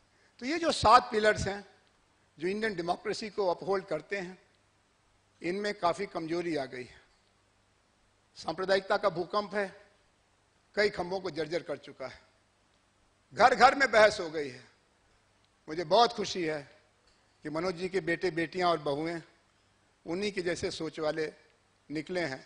वरना हम लोगों के घर में हमारे बाद की पीढ़ी के लोग कहते हैं कि पापा जब आप सोने गए थे कल रात में तो दुनिया बदल गई। आप जीपी लोहिया गांधी करते रहते हैं, हम लोगों को कुछ नहीं मालूम इनके बारे में। हमको मालूम है ये विराट कोहली के बारे में, उसकी पत्नी जो सिनेमा स्टार है उसके बारे में। हमको मालूम है अंबानी जी के बारे में, उनके घर के बारे में, उनकी बच्ची के जन्मदिन के बारे में। और हमको वो आकर्षित करते हैं। तो कहाँ वो पीढ़ी थी जिसमें गांधी के आकर्षण में राजेंद्र प्रसाद ने अपनी वकालत छोड़ दी 1917 में, और आखिरी सांस तक गांधी के अनुयायी बने रहे। जेबी कृपलानी ने प्रोफेसरशिप छोड़ दी एलएस कॉलेज मुजफ्फरपुर में, और बापू ने जो किया उसमें दाहिने हाथ की तरह से कृपलानी जी खड़े रहे। जवाहरलाल नेहरू और तमाम मौलाना आजाद, सरदार पटेल, बादशाह खान। एक नया दौर है जिसमें आपने एलीट की तरफ इशारा करके हम लोगों को बहुत दिक्कत में डाल दिया। अगर आप ये कह देते कि भाई एलीट तो गड़बड़ कर रहा है लेकिन आप एलीट का हिस्सा नहीं है, आप वैष्णव जन हैं जो पराई पीर को जानता है, तो हम लोग घर जाते बड़े खुश होकर के कि आशुतोष बोले तो बहुत अच्छा, लेकिन हमको उन्होंने बचा लिया, हम गड़बड़ में हिस्सेदार नहीं हैं। हम हैं हिस्सेदार। खुरज दीजिए हमको तो इसमें से कोई छिपा हुआ हिंदू निकल आएगा, उनको खुरज दीजिए तो मुसलमान निकल आएगा, उनको खुरचिए तो ईसाई निकल आएगा। धर्म की एक भूमिका है। धर्म विहीन भारत, धर्म विहीन मानवता होने वाली नहीं है। लेकिन सर्वधर्म संभाव वाला दुनिया का रास्ता होगा, या मेरा धर्म महान बाकी सब नादान, ऐसा चिंतन होगा। निजाम मुस्तफा, जोर से बोलो जय श्री राम, सत श्री अकाल, राज करेगा खालसा। ईसाइयों के प्रचार के लिए दुनिया के ढेर सारे फंडिंग एजेंसीज, इस सब की भीड़ में नया हिंदुस्तान कैसे बने, ये चिंता की बात है। मनोज जी की याद हमको इंस्पायर करती है। 7 डिफिसिट्स हैं जो इंडियन डेमोक्रेसी को बेहद बदसूरत बना रहे हैं। उसमें सबसे बड़ा डेवलपमेंट डिफिसिट है, उसके बाद गवर्नेंस डिफिसिट है जिसको दूर करने के लिए मनोज जी जैसे लोग समर्पित थे। उसके बाद लेजिटिमेसी डिफिसिट है। इस चुनाव से जो चीज पैदा होती है, जो हारा वो तो हार ही गया, जो जीता और बुरी तरह से हारा। कर्नाटक में चुनाव हुआ, वहां जो पार्टी जीती उसमें थोड़ा बहुत हम लोगों का भी संबंध है। हम पूछा कैसा चल रहा है, कहा कैसा चल रहा है, चुनाव में करोड़ों रुपया लगा के जीते हैं, अब उसको पहले रिकवर करना है। बीजेपी हार चुकी है लेकिन लोकतंत्र भी हार रहा है।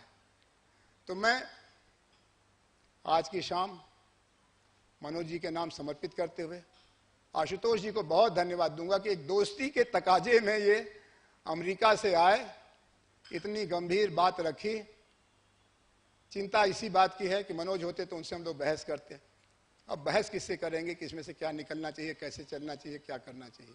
आइए परिवार के साथ मिलके हम उनकी स्मृति को प्रणाम करें और कोशिश करें कि जो जिंदगी वो जी गए उसका थोड़ा हिस्सा परछाई की तरह से उनके साथी होने के नाते, मित्र होने के नाते, परिचित होने के नाते जो हमारे हिस्से आया है वो बचा रहे।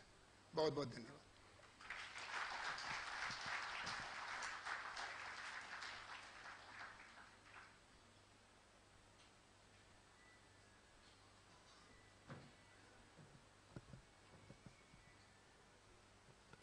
Thank you, sir, for the rare pearls of memories shared so fondly. It was deeply touching, and the entire family is extremely grateful to you for your esteemed presence here today.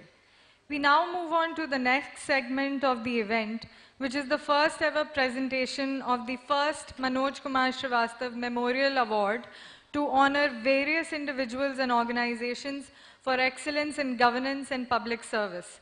I would now like to request Sagar Bhaiya to briefly speak about the concept and thought behind the Memorial Award.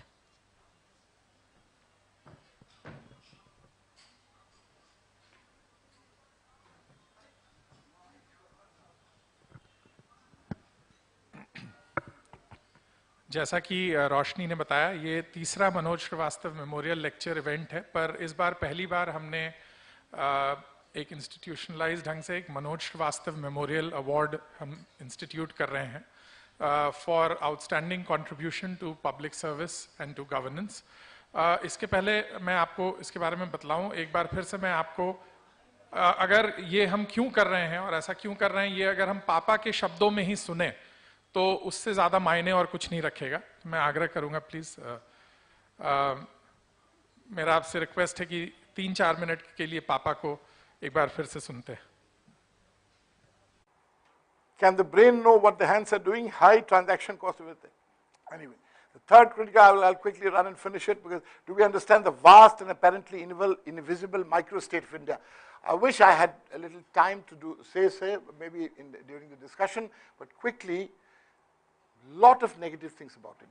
I do not disagree with many of the things that the petty bureaucrats and others are doing, huge corruption, etc. But I said some of these are kind of because of the problem that we have not shaped the policy, or we do not have that kind of learning ability. So there is things which keep getting distorted. But these thousands and thousands of, please let me say, Professor Chan, just one, and I'll finish, not run the rest things, that thousands and thousands of, how many people are there in IAS? 5,000. Do you know, my friends, that is there an authentic database in India about how many of the Panchayat Sevaks and ANMs and small staffs are there in the country? No database. All those whom we make the most responsible for doing the bad things, we simply just don't know them. And here is one that I came to know. During my research of Cambridge, Bihar, Bengal, went into that same Ara district, and I was moving into this most volatile block, which was my ethnographic research area, Sahar, and there I found that, the landlord, higher caste, and the Naxalites, so-called Naxalites, they were loggerheads at each other. They would cut their throats. There was so much of distrust. Somehow in the ethnographic discussion, a talk came about the law and order and police, and there was a name which came up, Harishchandra Paswan. Harishchandra Paswan was the ex-Thana in charge of that place. And the landlord said, oh, he's God. He does justice. So I said, fine. But I was surprised that, normally he was from the lower caste. So he would say, went to the Tola where Naxalites, these so-called Naxalites would literally be, whatever these people will say, they are so much of distrust that they will say against. When I talked to them, again the talk came of the Thana. Oh, Harishchandra Paswan, Uto Bhagwan the. He did justice. Everywhere in the villages I went, I was so deeply moved. I located that officer, youngest officer, sub-inspector. He was in one of the thanas. I went to meet him, took a tape, his tape is with me. And I just asked him, how is that you have earned this reputation which many IAS officials cannot have, thus impartiality, under so much of pressure? And of course his answer, I thought he would give me some intellectual answer. These are some of these people who work like that only in the field. And he just told me, sir, Babuji humko kahe the ki yahi dharma hai. This is the dharma. This is how you work. A deep internalization of that kind of value is very difficult to find out in a government system, You cannot really base your public policy model on that. But what I am trying to hint at is that do we know Harishchandra Paswan? Hundreds of such people, not all of them are corrupt, are there who are doing their duty despite being. You don't recognize them. You do not give them the honor. You do not encourage them. You do not see their conditions. All these IIMs have this great teachings on HR, and the HRs have great wings in all the corporate sectors. Have you ever found out what is the HR in government of India, government sectors? What happens to these 2 crores of these kind of staff are there all over the country? Do we know them except a number? I don't even know my Bihar Administrative Service officers, which are class 2 officers. When I wanted to put somebody in Panchayati Raj who has known the rural areas, rural development diplomas, there was no database in the Bihar government to know even their qualifications. So that's another big issue that question must be raised.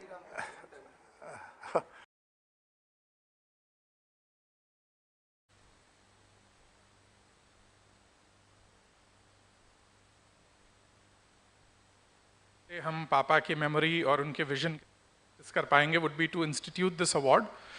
उनके बताने के बाद ज़्यादा कुछ बोलने को रह नहीं गया, but he often use to quote an academician from MIT, एक प्रोफेसर थी जूडिथ टेंडलर, जिन्होंने ब्राज़ील के एक प्रोविंस है सेरा, वहाँ जाके काम किया और उन्होंने एक किताब लिखी good governance in the tropics. और उसमें उन्होंने बतलाया कि वहाँ पर एक बहुत ही सिंपल चीज़ किया गया कि ब्राज़ील के सेरा प्रोविंस में एवरी डे रेडियो पे, अखबारों में ऐसे लोगों के बारे में बात की जाने लगी, उन्हें सम्मानित किया जाने लगा, जो ग्रासरूट्स पर अपनी कर्मठता से और डेली अपनी सिंसियरिटी से लोग को प्रभावित करते हैं. चाहे वो एक ट्रैफिक पुलिसमैन हो, चाहे वो एक नर्स हो, चाहे वो एक गवर्नमेंट डॉक्टर हो, इनके बारे में डेली इनको सम्मानित किया जाने लगा. और इससे जो ब्राज़ील के उस प्रोविंस का गवर्नेंस का जो एक डिफरेंट मेट्रिक्स था, there was a vast improvement, because as public servants we all know कि the incentive driven structure कुछ भी नहीं है. We all work for honor and for recognition. कोई financial incentive नहीं होता, but अगर आप लोगों को सम्मानित करें, उनके efforts को recognize करें, तो वो एक पैर पे खड़े रहकर भी गवर्नमेंट सिस्टम के अंदर काम करते हैं. और इसके अलावा पापा का मानना था कि सिर्फ गवर्नमेंट सर्वेंट्स या सिविल सर्वेंट्स पब्लिक सर्विस नहीं करते हैं. There are so many people out there who through their entrepreneurship, through their innovation, they also do public service on a daily basis, and it is important to learn from them, respect them, and also try and imbibe our own teachings within them. So इसी परिप्रेक्ष्य से इस award को institute किया गया है. और अब एक के बाद एक जो हम लोगों को सम्मानित करेंगे, उसके लिए मैं पोडियम हैंड ओवर करना चाहता हूं दीपिका झा मैडम को, और मैडम इस सेक्शन को कंडक्ट करेंगे.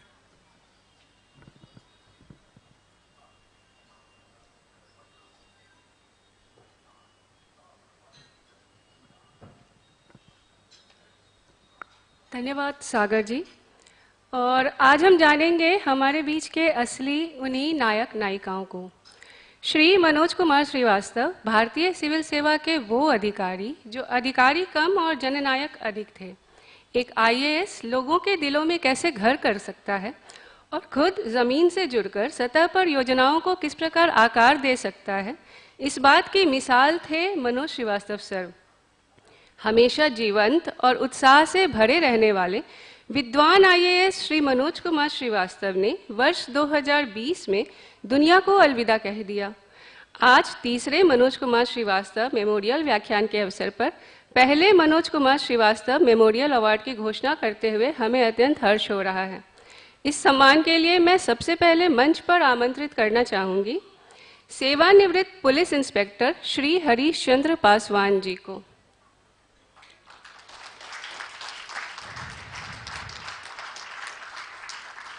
खुदगर्ज दुनिया में ये इंसान की पहचान है, जो पराई आग में जल जाए वो इंसान है. उनके इस जज्बे व समर्पण को हमारा सलाम.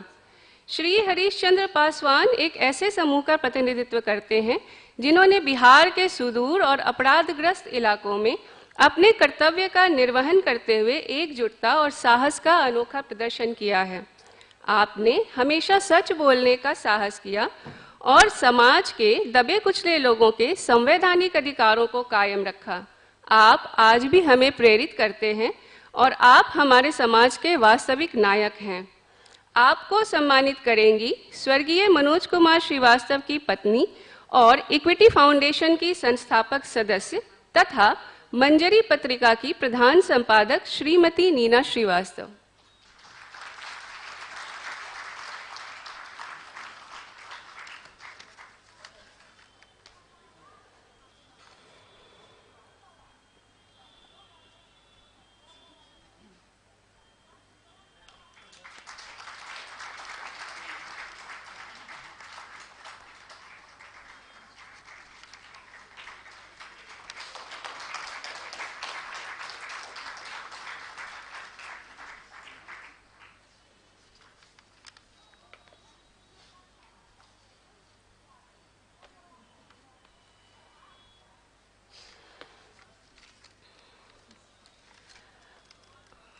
अब मैं मंच पर आमंत्रित करना चाहूंगी अपर आयकर आयुक्त डॉक्टर सत्यपाल सिंह मीणा, और हमारा सौभाग्य है कि आज उनके साथ यहाँ पधारी हैं उनकी धर्मपत्नी श्रीमती गीता मीणा।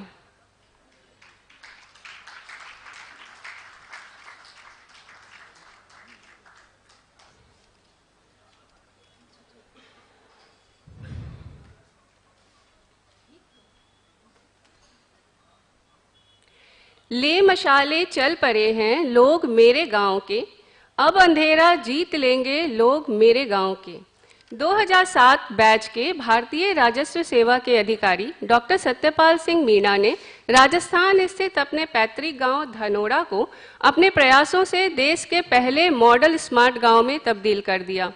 बदलाव की जिस कोशिश को इन्होंने अपने पैतृक गांव से शुरू किया था, वह आज सोच बदलो गांव बदलो अभियान के नाम से जाना जाता है, जिसने दर्जनों गांवों की सूरत बदल दी है। हर घर में शौचालय है जो सीवरेज लाइन और ट्रीटमेंट प्लांट से जुड़ा है। चौड़ी सड़कें, सोलर लाइट्स, पूर्ण विकसित लाइब्रेरी, सामुदायिक तथा स्वास्थ्य केंद्र, सुविधा युक्त विद्यालय, जल संरक्षण के उपाय, सब कुछ मौजूद है धनोरा में, और इसे संभव बनाया है खुद धनोरा के लोगों ने। डॉक्टर मीणा को यह सम्मान प्रदान करने के लिए हमारे बीच उपस्थित हैं महानिदेशक निगरानी श्री आलोक राज सर।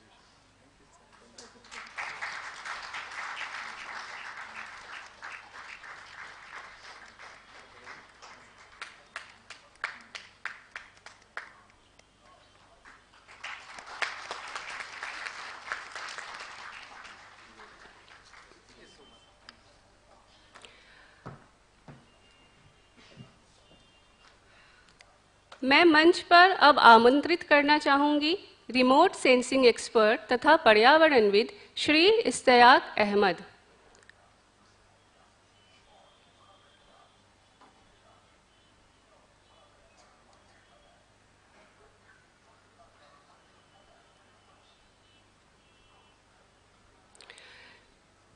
राह संघर्ष की जो चलता है वही संसार को बदलता है। पेशे और जुनून से क्लाइमेट कैंपेनर के तौर पर जाने जाने वाले इश्तियाक अहमद पिछले 26 वर्षों से समाज और विकास के क्षेत्र में परिवर्तन की मुहिम चला रहे हैं। आप एक प्रशिक्षण प्राप्त रिमोट सेंसिंग एक्सपर्ट हैं तथा सामुदायिक मंच आपके कार्यक्षेत्र रहे हैं। बिहार के कई जिलों के किसानों के साथ इकोलॉजिकल फार्मिंग में किए गए आपके प्रयोगों ने राज्य में ऑर्गेनिक तथा इकोलॉजिकल फार्मिंग के प्रसार में महती भूमिका निभाई है। इस सम्मान को प्रदान करने के लिए हमारे बीच उपस्थित हैं वरिष्ठ पत्रकार श्री प्रणव कुमार चौधरी।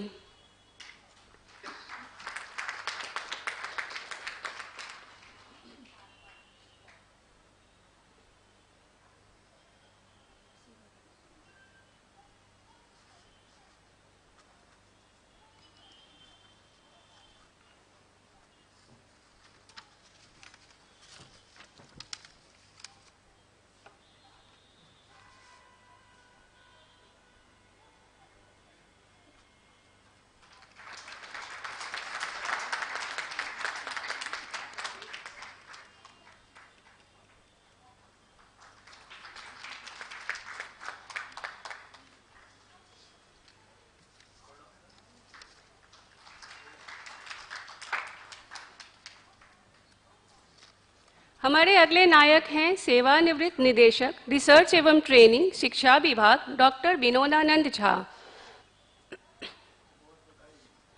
कह दो अंधेरों से कहीं और घर बना लें, मेरे मुल्क में रोशनी का सैलाब आया है। बिहार में शिक्षा की रोशनी का सैलाब लेकर आए डॉक्टर विनोदानंद झा। आपने जून 1989 में बिहार शिक्षा सेवा में योगदान दिया। लगातार 33 वर्षों तक आपने साक्षरता के क्षेत्र में काम किया। वर्तमान में आप किशनगंज के जिला अपीलीय प्राधिकरण में प्रिसाइडिंग ऑफिसर के पद पर काम कर रहे हैं। आपके नेतृत्व में बिहार ने 2011 की जनगणना में दशक की सर्वोच्च साक्षरता दर प्राप्त की। आज इस सम्मान को ग्रहण करने के लिए डॉक्टर झा हमारे बीच उपस्थित हैं और उन्हें सम्मान प्रदान कर रही हैं MD international school doctor Farhat Hasan.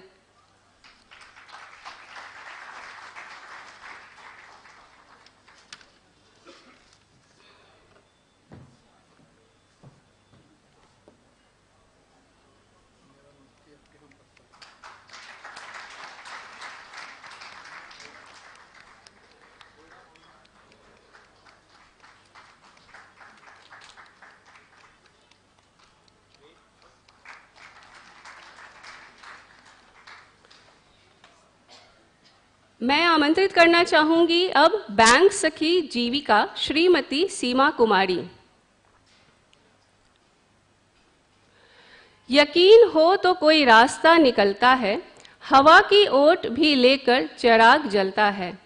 जीविका बिहार के ग्रामीण इलाकों में उन महिलाओं के लिए वरदान साबित हुई है जिनके पास आय का कोई साधन नहीं है। यह योजना बिहार के सभी 38 जिलों के सभी 534 ब्लॉक में चल रही है। जीविका ने बैंक सखी के तौर पर महिलाओं को नियुक्त कर उन्हें वित्तीय कामकाज का भी अवसर दिया है। ऐसी ही एक बैंक सखी हैं श्रीमती सीमा कुमारी, जिन्होंने बैंक सखी रहते हुए कुल 2,55,95,767 रुपए का लेन देन निष्पादित किया है, जो एक बहुत बड़ी उपलब्धि है। सीमा जी ने वैकल्पिक बैंकिंग या ऑल्टरनेट बैंकिंग के क्षेत्र में जीविका सखी के रूप में एक इतिहास रचा है। आज इस सम्मान को ग्रहण करने के लिए यहाँ मौजूद हैं बैंक सखी सीमा कुमारी और उन्हें सम्मान प्रदान कर रहे हैं भारतीय प्रशासनिक जी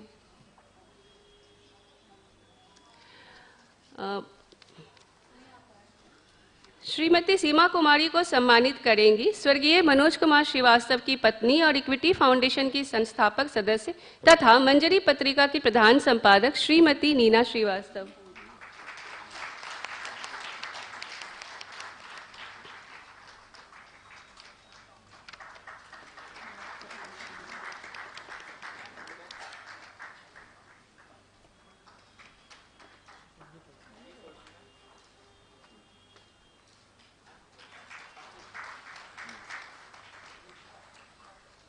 मैं आमंत्रित करना चाहूंगी खबर लहरिया की वरिष्ठ पत्रकार सुश्री गीता देवी। अभी से पांव के छाले न देखो, अभी यारो सफर की इब्तदा है। खबर लहरिया केवल महिलाओं के द्वारा चलाया जाने वाला देश का पहला और इकलौता अखबार है।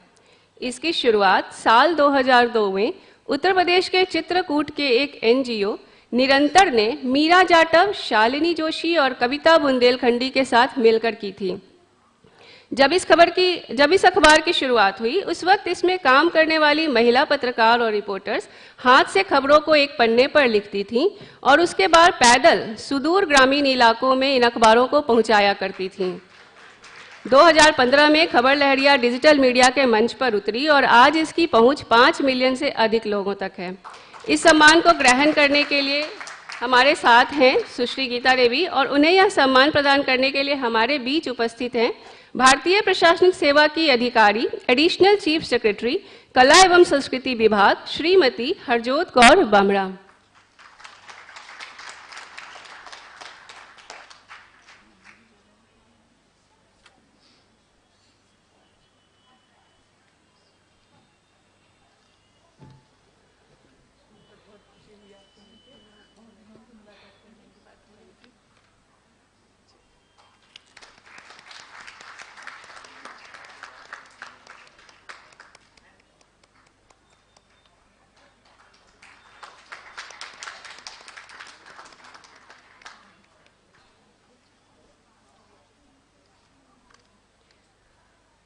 मैं आमंत्रित करना चाहूंगी स्वच्छांगिनी की टीम को।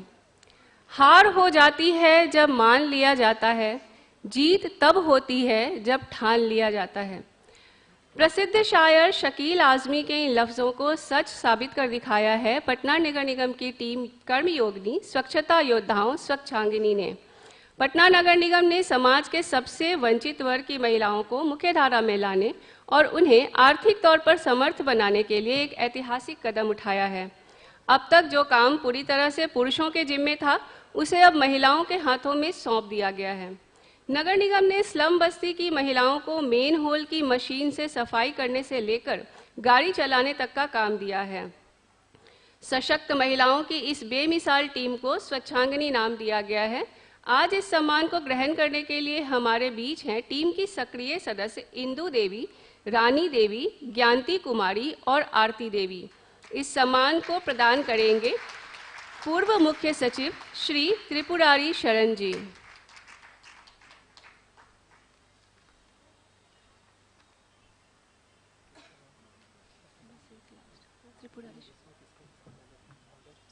सब एक साथ इंदु देवी, ठीक है।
और आज के विशिष्ट पुरस्कार से सम्मानित करने के लिए मैं आमंत्रित करना चाहूंगी पूर्व आईपीएस अधिकारी बिहार श्रीमती मंजरी जरूहार को।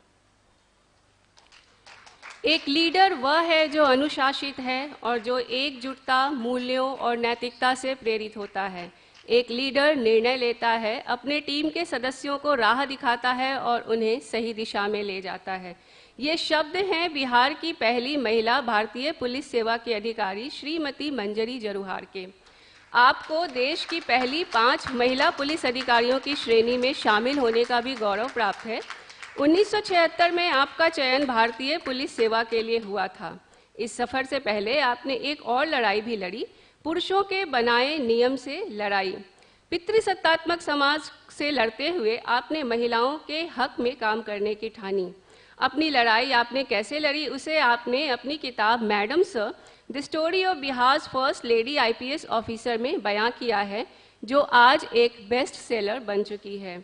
श्रीमती मंजरी जरूहार को सम्मानित करेंगे भारतीय प्रशासनिक सेवा के पूर्व अधिकारी श्री राम उपदेश सिंह सर।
धन्यवाद।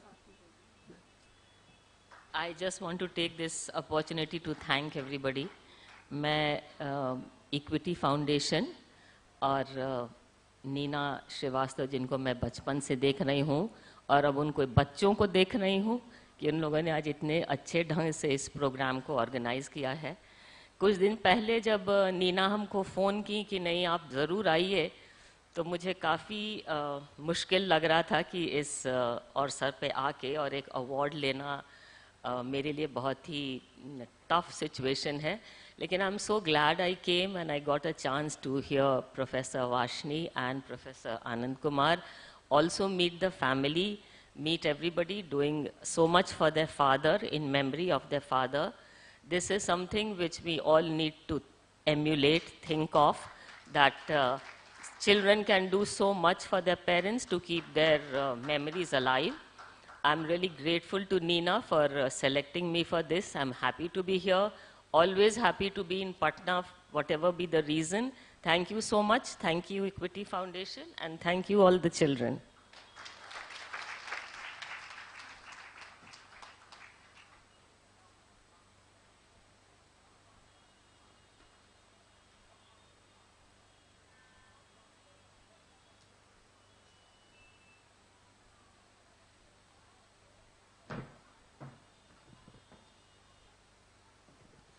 Congratulations to all the recipients of the first Manoj Srivastava Memorial Award.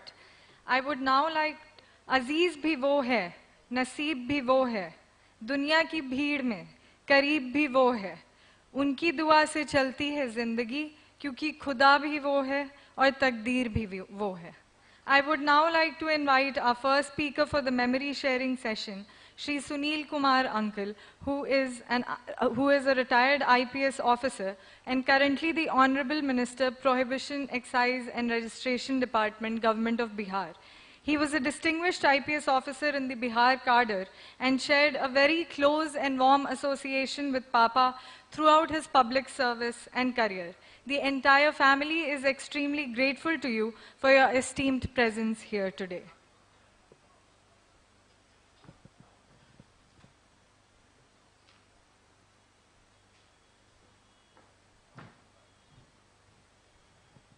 Thank you. Respected Srimati Nina Srivastava ji, Professor Ashutosh, Professor Kumar, Shri Shivanand Tiwari ji, Srimati Manjari Jarwar, ma'am, who was also my trainer at the National Police Academy, many senior officers from the government of Bihar, distinguished guests, ladies and gentlemen. A very good evening to all of you. It is indeed a privilege for me to have been invited to talk about Manoj sir. I never had the opportunity to work with sir. I wish I had. But we have had very many interactions on very many issues over very many cups of tea. He was not only a thinker, but a doer. A very multifaceted, multi-talented person. His way of thinking, his way of living, his passion for academics, and moreover, how do you dovetail your experience, your theories to ground realities which would impact human lives, especially the underprivileged. He had very many qualities and it was amazing to interact with him. The first thing which struck me when I first met him was his simplicity, his disarming smile. He carried no chips on his shoulders.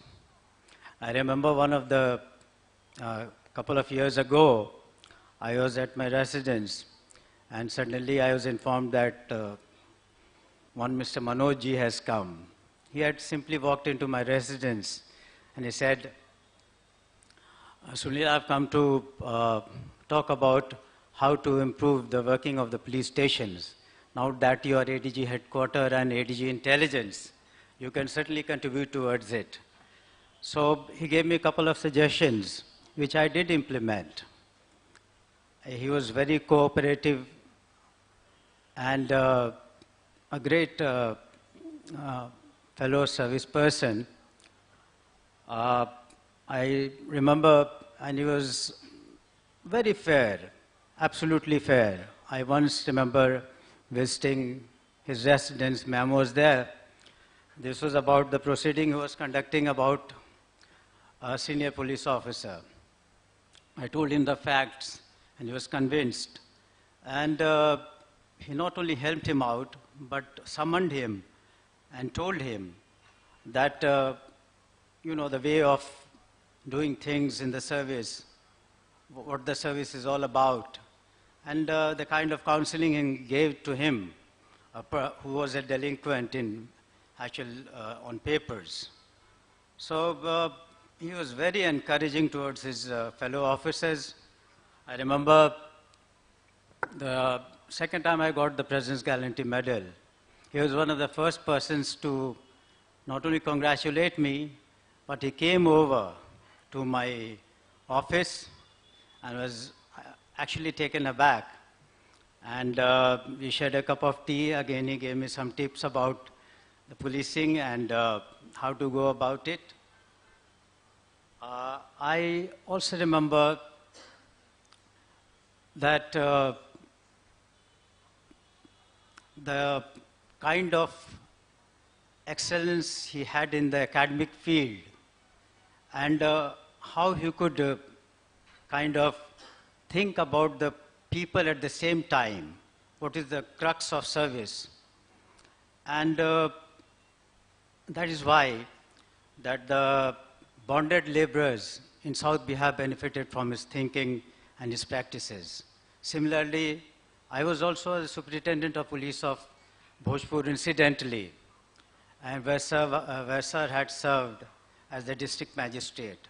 And I can vouchsafe that he was remembered very fondly, not only as a very good human being, but also for the kind of services he provided to the people of that very, very volatile district. It was indeed a rare privilege to interact with him on so many occasions. There are so many memories which we carry.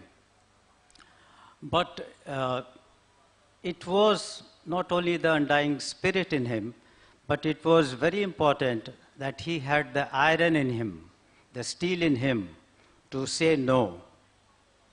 It's very difficult for the senior police officers, senior administrative officers to say no to the political masters.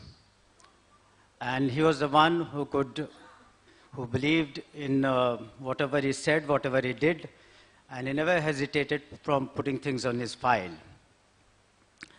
And I believe, and I think most of us believe also, he was the best chief secretary we never had.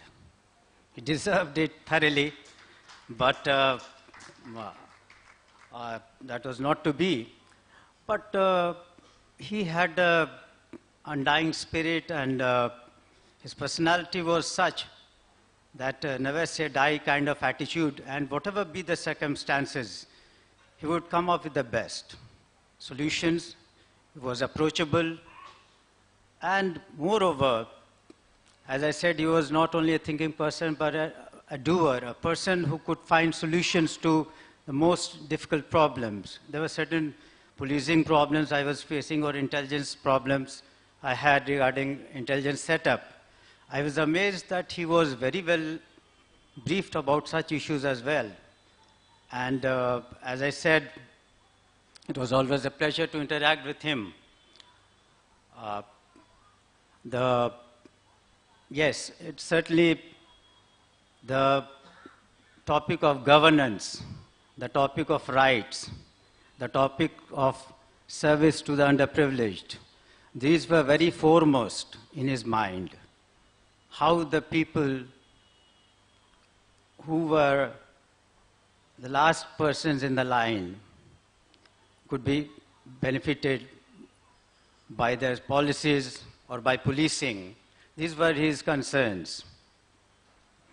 The fact that it was very sad that we lost him early, but he has left an indelible impact on the lives of many people. He changed many lives. He touched many lives. And his contributions will always be remembered. His works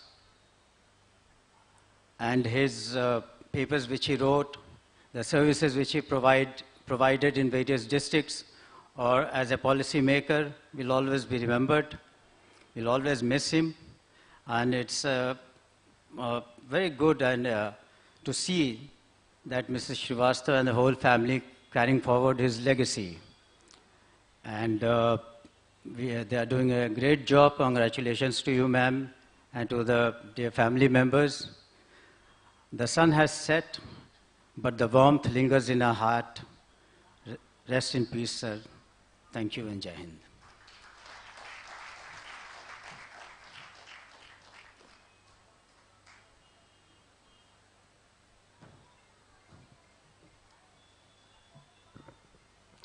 Thank you, Uncle, for taking out your precious time to deliver such a touching lecture in honor and memory of Papa, which means a lot to us. I would now like to invite Shri Gurjeet Singh Uncle, who is a retired Indian Foreign Service officer of the 1980 batch and former Indian ambassador to several countries, including Germany, Indonesia, and the Association of Southeast Asian Nations. Gurjeet Uncle is currently associated with the Social Impact Investment Movement and is an independent director of companies achieving social impact. He is also associated with civil society efforts through the Avishkar Foundation and the Advisory Council of Nobel Peace Laureate Shri Kailash Satyarthi. Gurjeet Uncle has been an integral part of Papa's life and time since their days at Labasna, and they shared great camaraderie throughout their career. The entire family is extremely grateful to you for your esteemed presence here today, sir.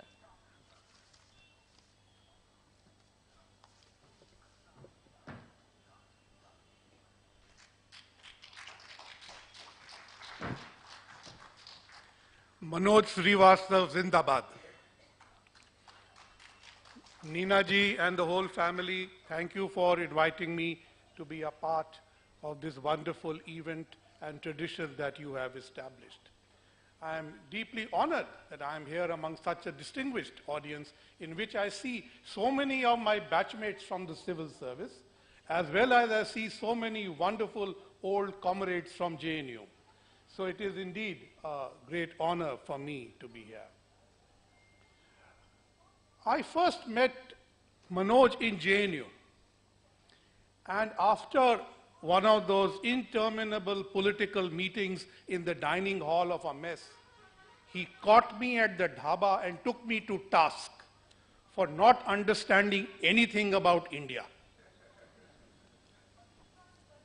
I pleaded guilty, but I said, my India is different from your India. He said, how can India be different? I said, I come in those days from the most prosperous state of India. So my India is different. But don't doubt my nationalism, because I am a great friend of Manoj Kumar. So he got very perplexed and he said, what do you mean? I said, I have seen Shaheed, I have seen Upkar, I have seen Purab Paschim, I have seen Roti Kapda Aur Makan. I have fully imbibed the spirit of Manoj in me. At this moment, what one of you mentioned that the argument would not end, it ended. And Manoj gave me a bear hug and say, I can't argue with somebody who talks at that level.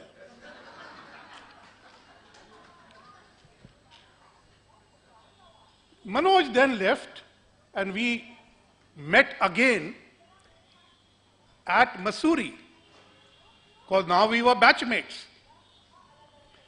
And we both became members of what I remember was the debating society.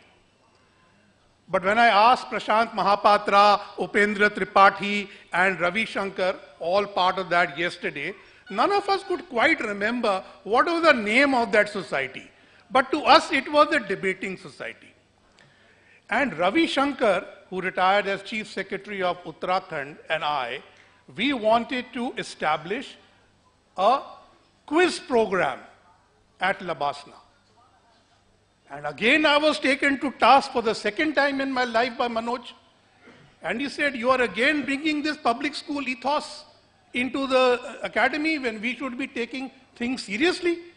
So I said, but why do you think a quiz program is not serious? So he said, you must be socially relevant. I said, I am relevant socially. And there's nothing in the world I am good at except quiz. So let me do it. So I said, Manoj, you were well known in JNU for asking a question which would become the seminar. If you don't want me to do it, let me ask you 3 quiz questions, and if you get 1 right, I won't do it. He didn't take up my challenge. So we successfully did that quiz program. And he said, बहुत खुश हो गए ना ये bourgeoisie के साथ करते करते. क्या करें? हम तो है ही ऐसे थे. During my service, I never met Manoj. A, he would not come to the kind of countries I was posted in. B, he would not come to be posted in Delhi, where on my postings in Delhi, I could meet them. So, it was comparing the legend of Manoj Srivastava with whatever little we did. But I do remember that when I was in Sri Lanka, 1988, a very difficult time. The LTT shooting from one side, the JVP from the other. And we were 3 JNUites in the embassy there. One was Dr. Jaishankar, who dealt with the Tamils. The second was my wife, Neeru, who was in the IAS and was trying to build what had been destroyed, rebuild it. And the third was me. And I was given the task of handle the singlies. You know, in cricket, there is a term called third man, where sometimes the ball comes. So dealing with the singlies was that kind of a third man.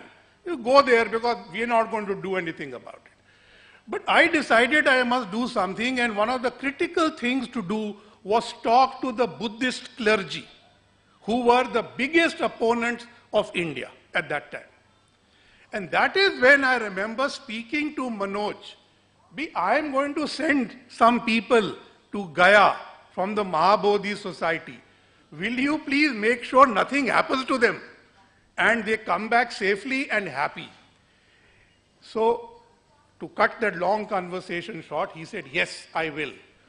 And that helped me tremendously to woo the Buddhist clergy who remained my friends for all that period. So there was a very strange, cultural, political diplomacy that we played, in which Manoj played a role.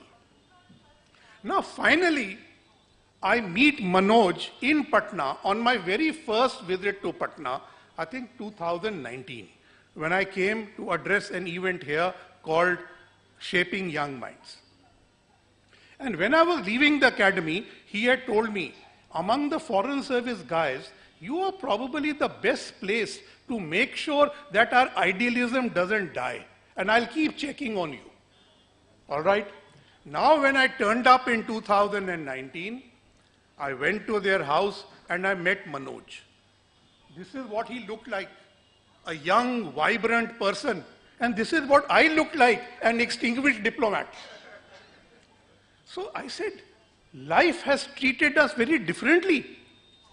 He says, you remember, I tasked you to make sure IDs don't die. Report do, kya hua?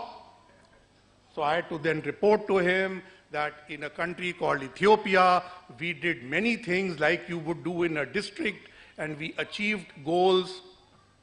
I told him about Sri Lanka. I told him about Indonesia. So he said, it seems you have done well. So to me, now, this was the third time that he did not castigate me. He actually said, it seems you have done well. So obviously, somewhere in Manoj's estimation, I had perhaps using skillful diplomatic terminology, persuaded him that I was not as bad as he thought I was. So that is the ultimate success of a diplomat.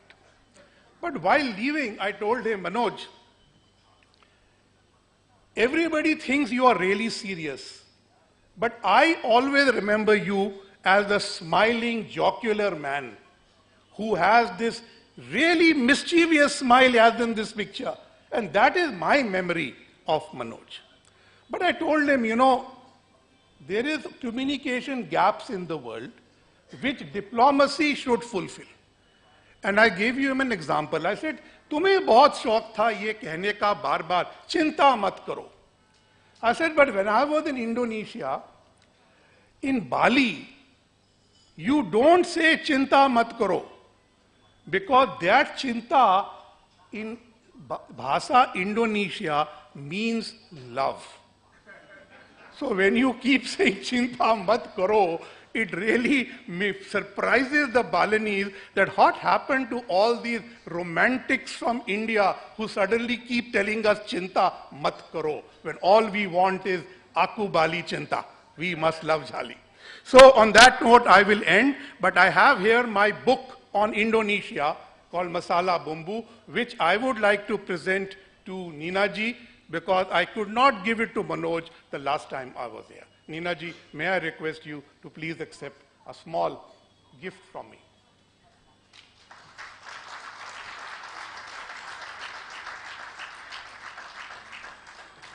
Thank you so much for inviting me. So nice.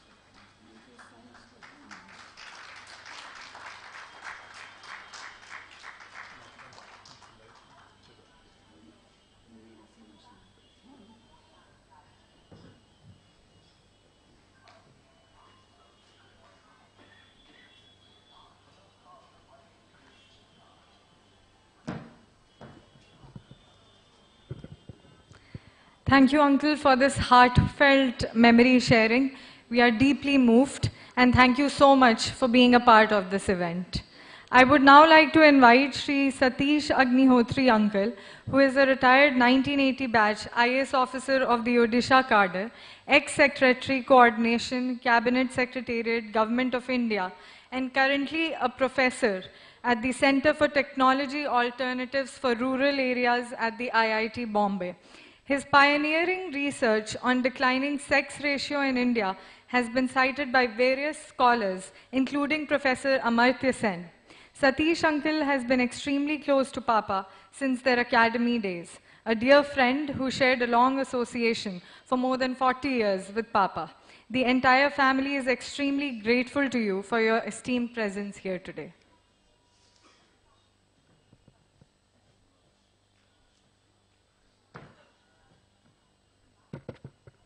Thank you, Roshni, for that rather generous introduction.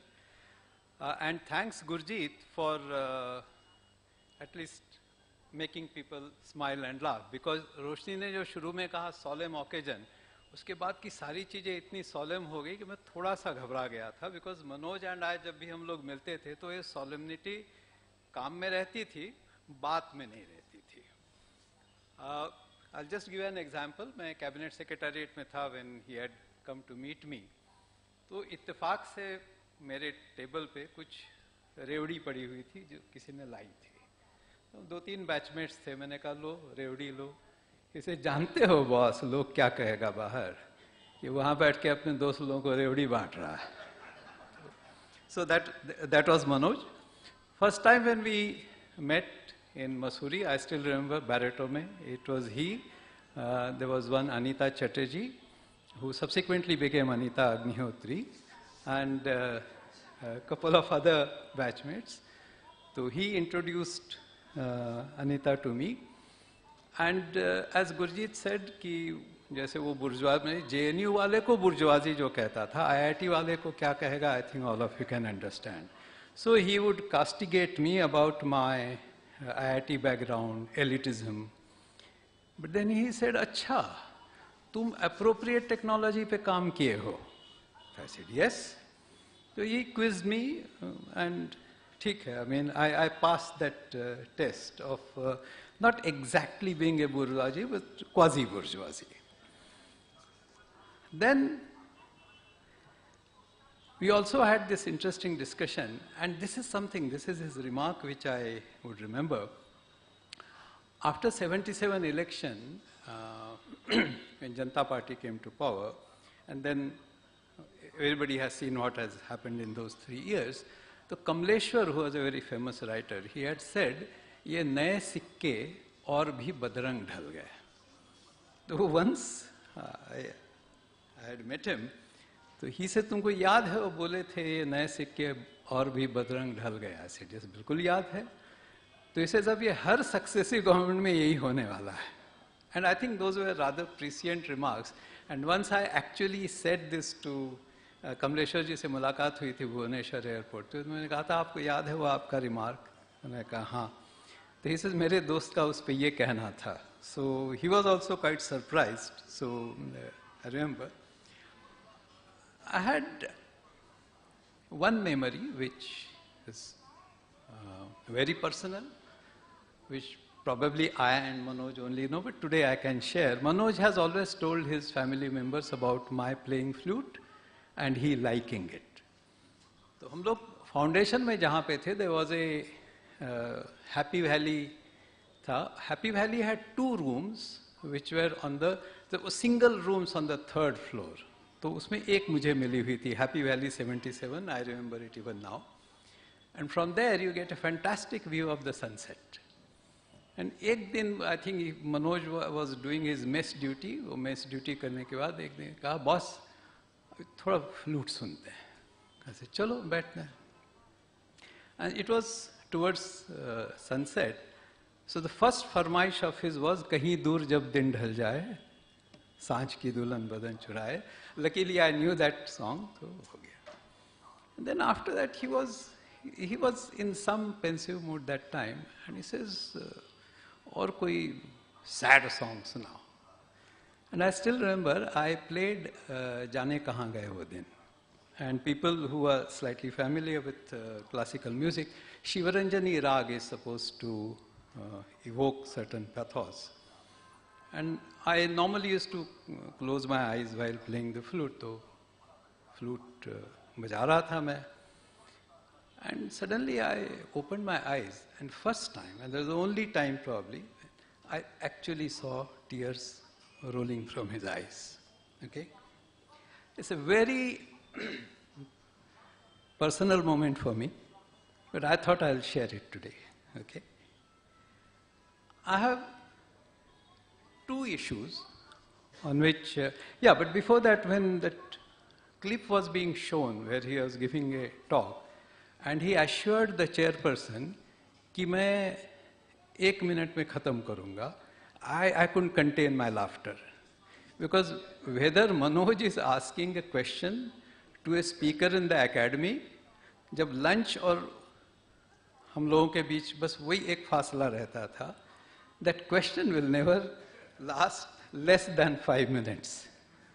So जब यहाँ मैंने सुना कि मनोज, अब वो speaker है, मतलब question भी नहीं कर रहा, जो कहता मैं 1 मिनट में खत्म कर दूँ, मैंने कहा ये नहीं होने वाला है.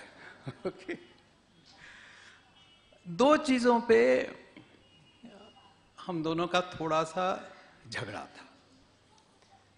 And this was mentioned also here. He should have come to Delhi early enough.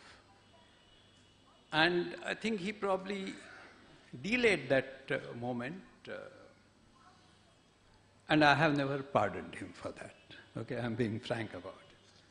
And second thing where I had told him that a lot of the initiatives which he had taken, there's need to institutionalize some of those, particularly the initiatives in good governance. And I'm extremely happy that his children, through this award ceremony today, have done precisely that. And therefore, thank you very much. On behalf of my friend, Manoj Srivastava, who incidentally happens to be your father. Okay? Yeah?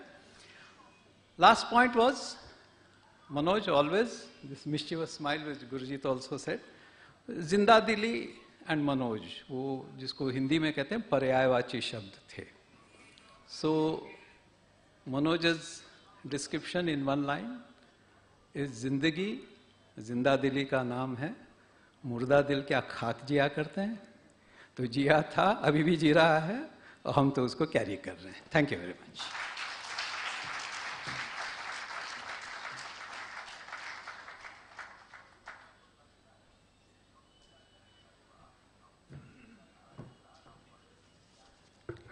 Thank you so much, Uncle, for the deeply moving memory that you shared.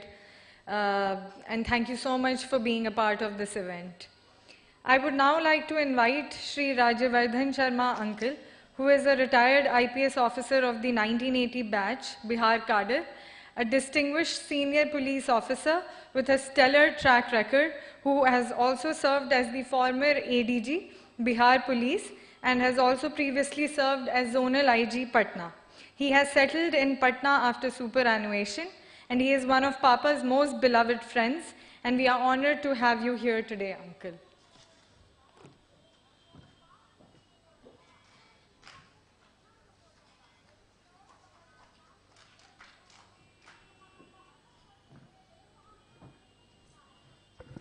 बहुत बहुत धन्यवाद. मीना जी को, पूरे परिवार को बहुत बहुत धन्यवाद. हाँ, आभारी है कि आपने हमें यहाँ बुलाया और कुछ बोलने का अवसर दिया. आदरणीय वार्षणेय जी, प्रोफेसर आनंद कुमार साहब, आदरणीय श्री अनंत तिवारी जी, आदरणीय मंजरी मैडम, सुनील कुमार साहब, हमारे मित्र पुरारी शरण साहब, और दो मेरे बहुत ही विद्वान बैचमेट गुरजीत सिंह जी और सतीश अग्निहोत्री जी, सभी देवियों सजनों, मैंने पहले ही निर्णय लिया था कि मैं हिंदी में ही बोलूँगा. देखा कि कई लोग भी हिंदी में बोल रहे हैं.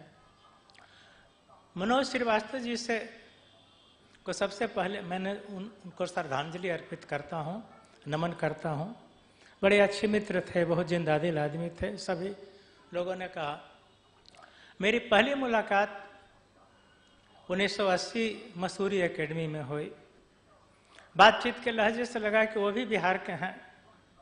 मैंने परिचय पूछा, तुरंत पुलिस छोड़कर आए थे, इसीलिए शारीरिक सौष्ठव उस समय तक बना हुआ था उनका, और मुस्कुराते हंसता हुआ चेहरा.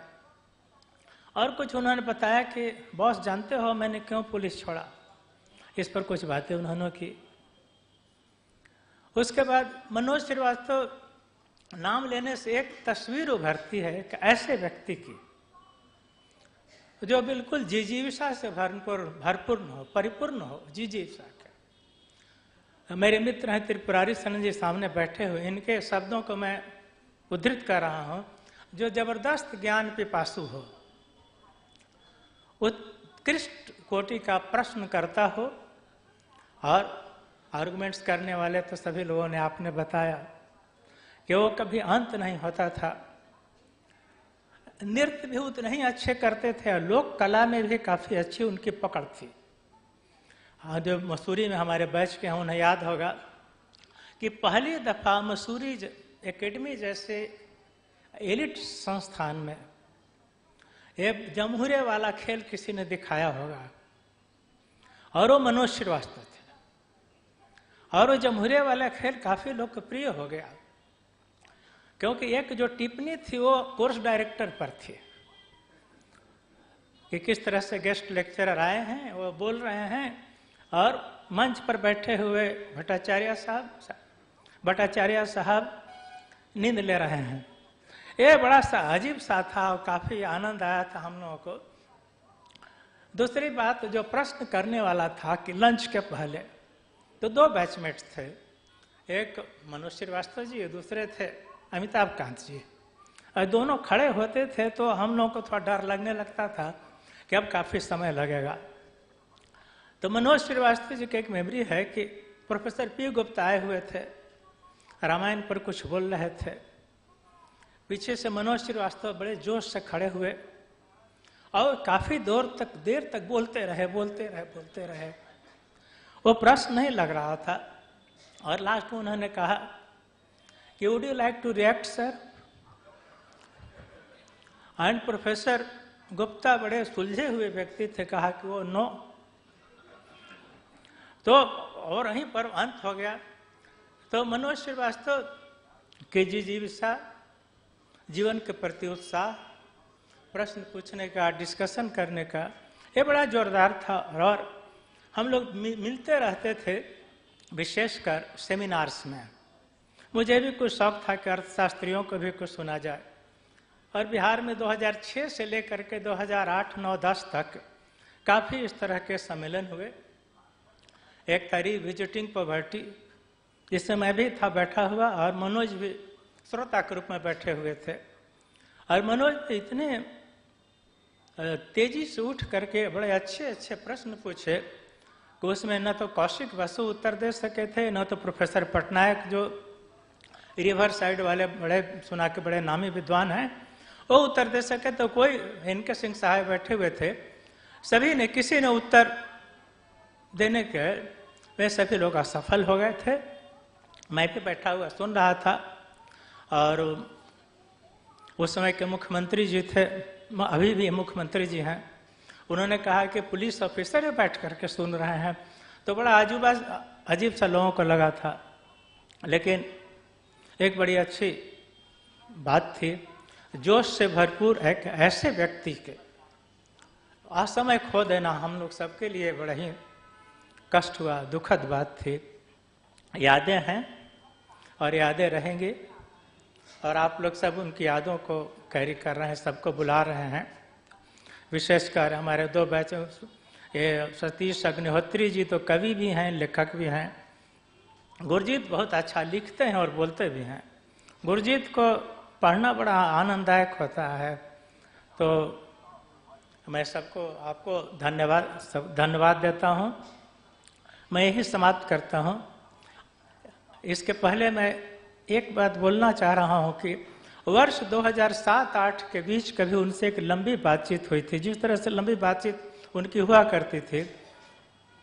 और एक बार दूरभाष पर किसी विषय पर, और अंत तक वो बोलते रहे कि देखो देखो ऐसे होता है। मैंने कहा कि मैं पूरी तरह से बात समझ गया और अब कहने की जरूरत नहीं है, लेकिन मनोज को विश्वास नहीं हो रहा था कि मैं समझ पाया हूँ। तो ऐसे व्यक्ति को बार बार याद करना, समझना, सुनना, एक बच्चों के लिए भी प्रेरणा के स्रोत थे वो। और बड़े प्रिय पारिवारिक व्यक्ति भी थे, जिन्होंने बहुत ही ज़्यादा अपने बच्चों और परिवार से लगाव था। ऐसे व्यक्ति को असमय खो देना थोड़ा सबके लिए कष्ट की बात होती है। आप सबको धन्यवाद, और एक बार पुनः मनोज श्रीवास्तव को श्रद्धांजलि अर्पित करता हूँ। धन्यवाद।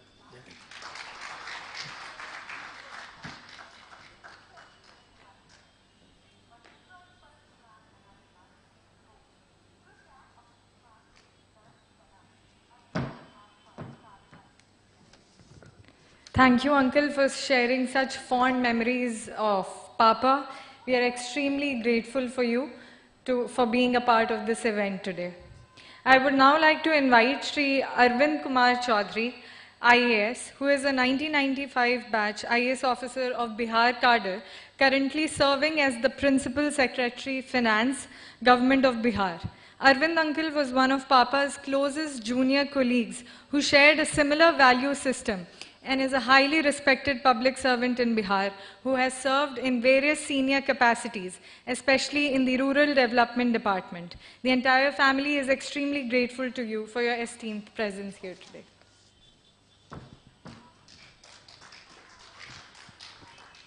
Thank you Roshni. सबसे पहले तो मैं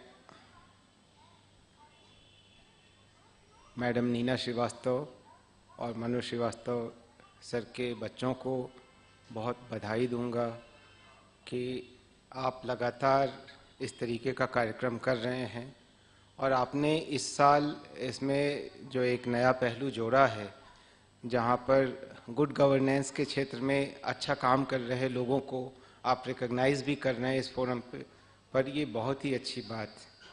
और मुझे लगता है कि सर की मेमोरी को और सर के काम को सच्ची श्रद्धांजलि यही अर्पित करना है। सर से मेरा पहला इंटरेक्शन मुझे लगता है मैं रिकॉल करता हूँ तो 2000 से 2002 के बीच सर्किट हाउस में हम लोग रहते थे, लेफ्ट विंग में सेकंड फ्लोर पर, और फर्स्ट फ्लोर पर कॉर्नर के 2 कमरों में कोई फैमिली रहती थी और एक छोटी बच्ची साइकिल पर कॉरिडोर में साइकिल चलाया करती थी, रोशनी। तो सर को मैंने वहाँ देखा था सर्किट हाउस में काफ़ी समय तक। 2007 से मुझे जीविका में काम करने का मौका मिला। 2011 के आसपास हम लोग उसके लिए एडिशनल फाइनेंसिंग का एक वर्कशॉप कर रहे थे और उसमें सर आए। सर उस समय पंचायती राज विभाग में थे, आए ही नहीं। हमारा 3 घंटे का वर्कशॉप था, पूरे समय सर रहे वहाँ, सबकी सारी बातें सुनी। लास्ट में उनसे हम लोगों ने अनुरोध किया तो सर ने भी काफ़ी सारा इनपुट दिया। ये तो तय है कि इतनी ज़्यादा जानकारी शायद ही किसी ऑफिसर के पास होगी जो कि उतने वेल रेड हों, उतना ज़्यादा उन्होंने ट्रैवल किया हो और चीज़ों को खुद से समझा हो। और हमें भी अपने प्रोग्राम को आगे डिज़ाइन करने में सब में बहुत सारे इनपुट मिले उनसे। क्या सही चल रहा है, क्या गलतियां हो सकती हैं, किन किन बातों पर ध्यान रखना चाहिए, एक अच्छे क्रिटिक की तरह उन्होंने हमें सारे पहलू उसके बताए, जिसको ध्यान में रखते हुए हम लोगों ने आगे की कार्य योजना बनाई। वही सब समय था जब बिहार में पंचायती राज स्ट्रेंथनिंग प्रोजेक्ट की भी तैयारी चल रही थी और सर के दिशा निर्देश में उस प्रोजेक्ट को पंचायती राज विभाग ने तैयार किया था। उस सिलसिले में भी कई बार सर के साथ इंटरेक्शन हुआ और मुझे याद है कि हर एक चीज़ में पूरे इन डेप्थ जाते हैं, बहुत डिटेल में जाते हैं और हर एक पहलू पर पूरी तरीके से विचार करने के बाद ताकि जो डॉक्यूमेंट तैयार हो वो इस तरीके का डॉक्यूमेंट हो कि उसको लेकर के, उस प्रोग्राम को लेकर के आगे अच्छे तरीके से काम किया जा सके। ये ऐसा पहलू है जो बहुत कम देखने को मिलता है। कई बार हम बहुत एंक्सस होते हैं और जल्दी में कुछ कर देना चाहते हैं, उसकी डेप्थ तक नहीं पहुंचना चाहते, बट सर में वो पेशेंस था, वो धैर्य था और वो नॉलेज भी था। और जैसा उनके बैचमेट्स ने बताया, मैं तो सुनकर दंग हूँ। सही में कोई बीएससी करने के बाद फिजिक्स में, उसके बाद जेएनयू में जाए और जेएनयू के बाकी लोगों को डरा धमका दे कि आप क्या हैं, तो जरूर उस आदमी में बहुत ज़बरदस्त काबिलियत होगी। आज इस कक्ष में भी मैं देख रहा हूं कि सभी समाज के सभी वर्गों से, सभी अलग अलग क्षेत्रों में काम करने वाले सारे महत्वपूर्ण लोग यहाँ मौजूद हैं। तो इसलिए क्योंकि सब सर को बहुत ज़्यादा स्नेह करते थे और मैडम और बच्चों ने भी लगातार इस चीज़ को आगे जारी रखा है। मैडम का भी जिस तरीके से आग्रह रहता है, मैं आपको दाद देता हूँ।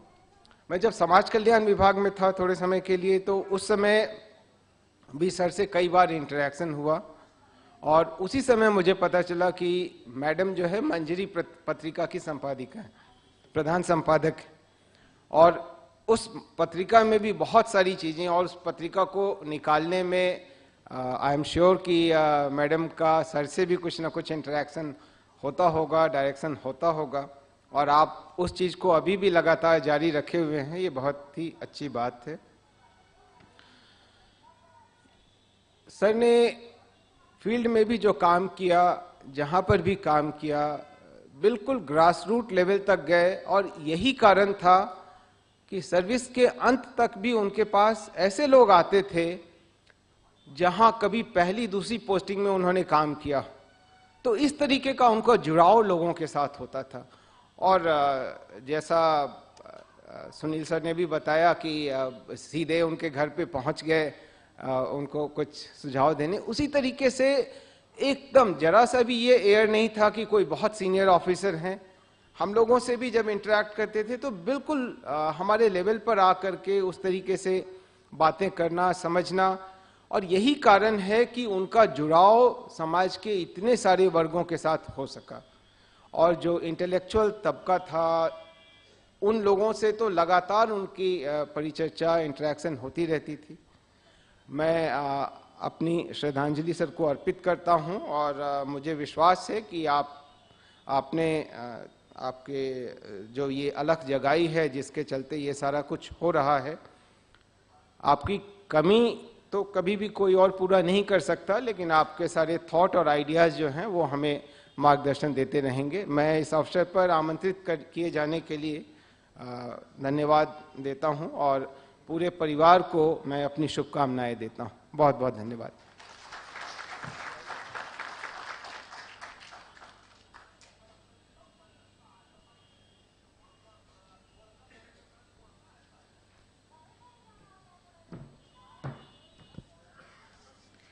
Thank you so much, Uncle, for sharing such a heartfelt lecture in the memory and honor of Papa. I would now like to invite Sri Sudhanshu Ranjan Uncle, author and senior journalist and former Additional Director General Doordarshan. Sudhanshu Uncle is a senior and veteran journalist associated with Doordarshan for the last 30 years. He is a native of Begusarai in Bihar and also a prolific author, having authored several remarkable books such as the biography of late Sri Jayaprakash Narayan in Hindi and English, and has also authored a book published by the notable Oxford publications, namely Justice versus Judiciary, Justice Enthroned or Entangled in India. Uncle and Papa were extremely close-knit and shared a great bond back in Patna. The entire family is extremely grateful to you for your esteemed presence here today.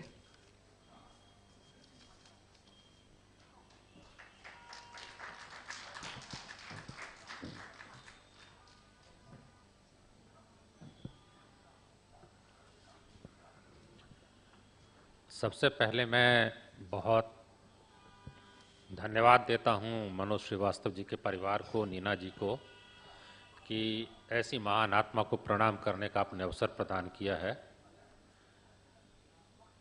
कोई कार्यक्रम पटना का हो या बिहार आने का अगर कोई मौका होता है तो मैं अक्सर उसको छोड़ता नहीं हो जब तक कि कोई खास व्यवस्था नहीं हो मेरी। अब उनसे जुड़ी बहुत सारी यादें हैं। मैं तो कोई प्रशासनिक सेवा में नहीं था, लेकिन व्यक्तिगत तौर पे जो उनके साथ मेरा संबंध रहे, तो मैं थोड़ा इसको दो भागों में बांट देना चाहूँगा, कुछ व्यक्तिगत भी और थोड़ा कुछ विचारधारा के स्तर पे भी।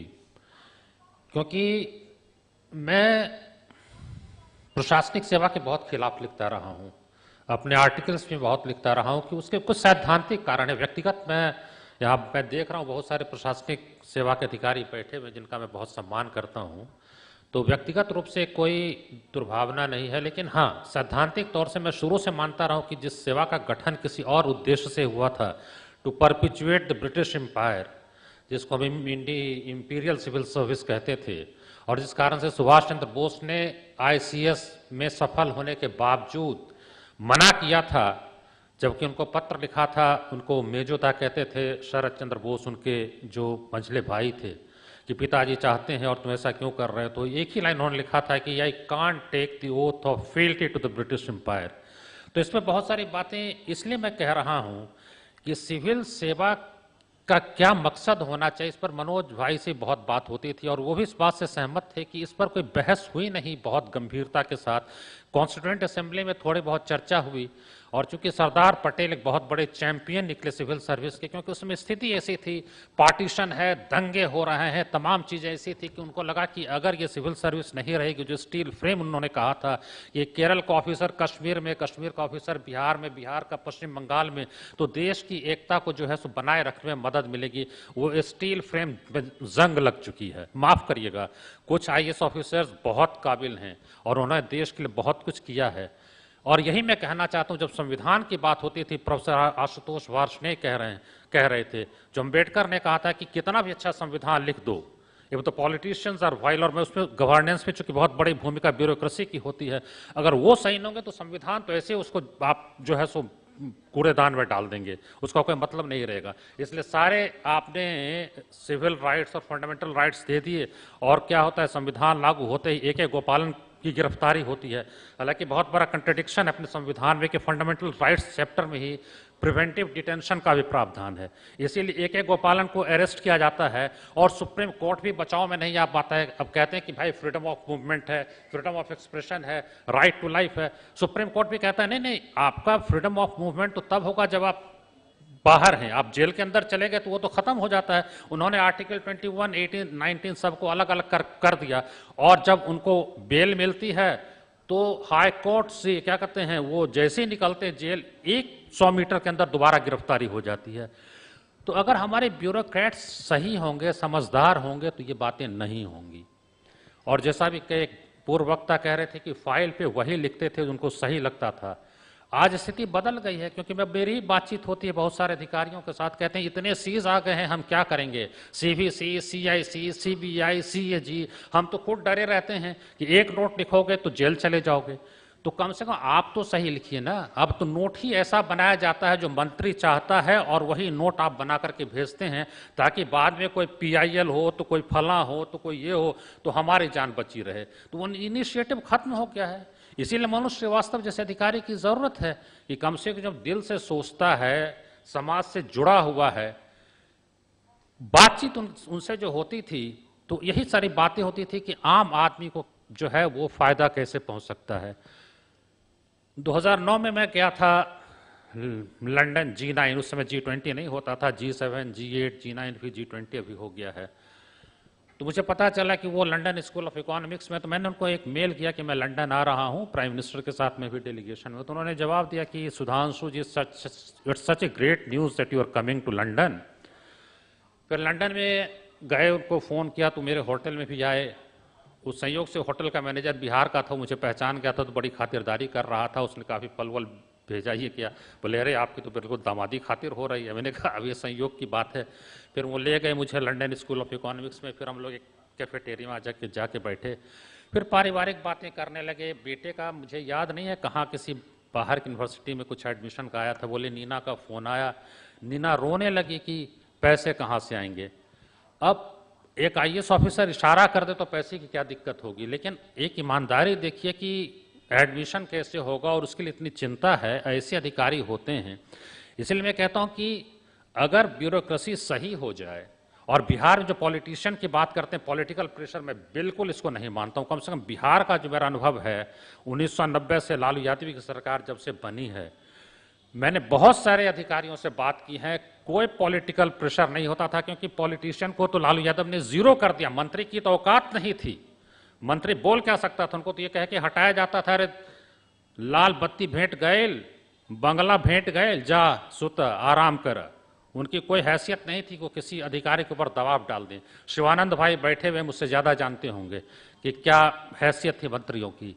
इसीलिए अगर काम नहीं हुआ, बिहार में नहीं हुआ, तो क्यों नहीं हो पाया, उसके लिए कौन जिम्मेदार है। और बक्सर का जो आप दिखा रहे थे, आरा का जो क्लिप दिखा रहे थे, जिसमें अभी एक सज्जन कह रहे थे कि मनोज श्रीवास्तव थे तो उन्होंने ऐसा किया वैसा किया, यही मैं कहना चाहता हूँ। पॉलिटिशियन भी ऐसा नहीं है, हर आदमी गड़बड़ नहीं है। मनोज श्रीवास्तव ने मुझे एक कहानी सुनाई थी कि किसी डीएसपी का प्रमोशन था, उसके लिए पूरे शुरू से नोट चला कि इसको आईपीएस में जो है प्रमोट नहीं किया जाए। और उस समय कोई चीफ सेक्रेटरी सुभाष मजूमदार थे, मैंने उन्हीं से सुना मैंने कि ऐसे लीजेंडरी थे और बड़े ईमानदार थे। उन्होंने उसके बाद 2 पेज का नोट लिखा उस पर कि why he should not be promoted, उसको आईपीएस क्यों नहीं मिलना चाहिए। उस सब के बाद जगन्नाथ मिश्र ने उस फाइल पे लिख दिया कि जनहित में सभी नियमों को शिथिल करते हुए इनकी पदोन्नति होनी चाहिए। तो अगर राजनेता ओवर रूल करके लिखता है तो मुझे उसको कुछ भी गलत नहीं मानता हूँ। ऐसे मैं जानता हूँ कई मंत्री हैं, अर्जुन सिंह सीधा ओवर रूल करते थे, वो ये नहीं कहते थे कि ये नोट बना करके लो। बड़े बड़े प्रशासनिक अधिकारी बैठे हैं, उनसे ज़्यादा अनुभव होगा क्योंकि मंत्रालय में वो काम करते थे, मैंने तो किया नहीं। लेकिन मैंने सुना है कि इस तरह के मंत्री भी थे जो ये नहीं कहते थे कि ये नोट लाइए। इसीलिए अधिकारी वही काम करें जो उचित है। अब ये नहीं होता है। अब हमारा संविधान है, संविधान, लेकिन एक बात है, संविधान जो बनाया गया, हम जितनी भी बातें कर लें, संविधान जो बनाया गया है वो आज तक अक्षुण्ण है। इस पर पूरी पूरी दुनिया में चर्चा हो रही है। प्रोफेसर आशुतोष वार्ष्णेय का मैंने लेक्चर सुना बड़े ध्यान से। एक है endurance of the national constitution 3 by 3 authors, Zakaria, Melton और किन्सबर्ग। करीब 200 संविधानों का अध्ययन करने पर उन्होंने पाया कि 9 साल में संविधान बदल जा रहा है। भारत के संविधान की क्या खास बात है कि अब तक जिंदा है? ये जो थे ये आइवर जेनिंग्स, वो भारतीय संविधान के बड़े भारी आलोचक थे, क्योंकि उनको ये उम्मीद थी कि शायद भारत के संविधान के निर्माण में उनको बुलाया जाएगा। तो जब संविधान बनाया गया तो एक लेक्चर में आया वो, और हर जगह लेक्चर दे रहे थे, it is so unwieldy, it can not survive, you will see that its death is imminent.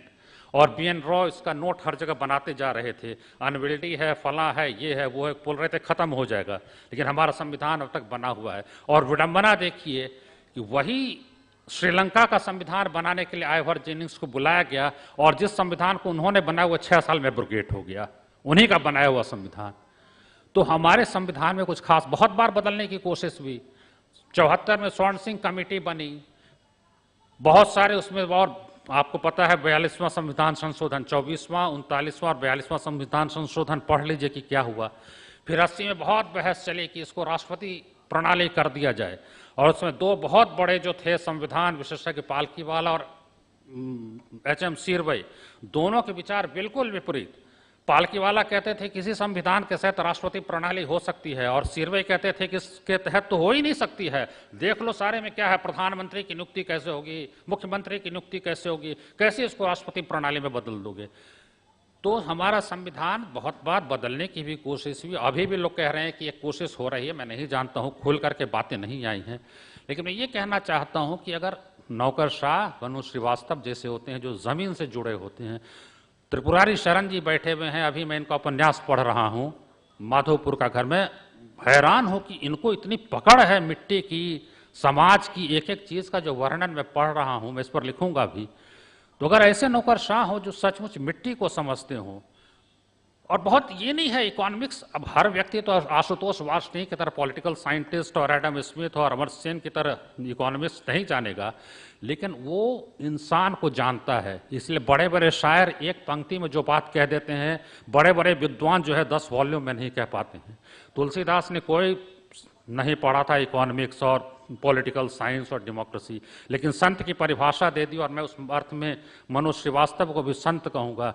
संत हृदय नवनीत समाना, कहा कविन पर कहे न जाना, जो निजताप द्रवहि नवनीता, सो परिताप द्रवहि संत सुपुनीता। अर्थ यह है, नवनीत का अर्थ है मक्खन। संत का स्वभाव जो है मक्खन के समान होता है, लेकिन मक्खन को जब स्वयं गर्मी लगती है, इसको परिभाषित करने की कोशिश तो की है कवियों ने, लेकिन कर नहीं पाए। मक्खन और संत में फर्क यह है कि मक्खन को जब स्वयं गर्मी लगती है तो पिघलता है, और संत का स्वभाव ऐसा है कि गर्मी किसी और को लगती है और वो पिघलने लगता है। तो ये स्वभाव था मनोज श्रीवास्तव का कि गर्मी किसी और को लगती थी और मनोज श्रीवास्तव पिघलते थे। जिसके दिल में गरीबों के लिए दर्द होगा, उसको अर्थशास्त्र जानने की कोई जरूरत नहीं है, उसको लिबरलिज्म और ये सब जानने की कोई जरूरत नहीं कि पॉलिटिकल साइंस में कौन स्कॉलर क्या कह रहा है। बड़े बड़े स्कॉलर हुए जो बहुत सारे, कोई फ्रेंच सिस्टम पे डोरोथी पिकल्स काम करेंगे, तो कोई और सिस्टम पे भारतीय इस पे रजनी कोठारी, और तमाम लोग जो है सो डेमोक्रेसी पे लिख जाएंगे। गांधी जी ने एक छोटा सा मंत्र दे दिया, गांधी जी इस टेलिस्मा, कि अगर तुमको कभी दुविधा होती है तो आंखें बंद करो, सबसे गरीब व्यक्ति के चेहरे को याद करो कि तुम जो काम करने जा रहे हो, क्या उससे उस व्यक्ति के चेहरे पे जो झुर्रियां हैं वो दूर होंगी, उसके चेहरे पे कोई मुस्कान आएगी, तुम्हारा दिल कहता है कि उस काम को करो, कोई चिंता मत करो। यही मैं समझता हूँ, यही लोकतंत्र है, यही अर्थशास्त्र है। बहुत जानने की जरूरत नहीं है। But incidentally Manoj Srivastava was academic of formidable reputation. बहुत अच्छी जो है उनकी पकड़ थी एकेडमिक्स के ऊपर भी। शायद अगर वो जाते एकेडमिक्स में तो इससे बेहतर करते, वो जितना उन्होंने प्रशासन में किया उससे बेहतर करते। और मैं मानता हूँ कि उनकी एक गलती जरूर थी, उनको दिल्ली जाना चाहिए था। अब ये है सफलता। उनके बेटे सागर ने कहा, मैं सहमत हूं, सफलता के मापदंड पे तो बहुत लोग असफल माने जाएंगे, और चूंकि ये समाज सफलता को पूछता है इसलिए बड़े बड़े काम हो नहीं पाते हैं, क्योंकि जब तक आप फियर ऑफ फेलियर जब तक रहेगा। यही आइंस्टाइन ने एक बार कहा था कि वो एक्सपेरिमेंट करने जा रहे थे, मैक्रोफिजिक्स और माइक्रोफिजिक्स। उन्होंने कहा मैक्रोफिजिक्स में तो आपको पूरी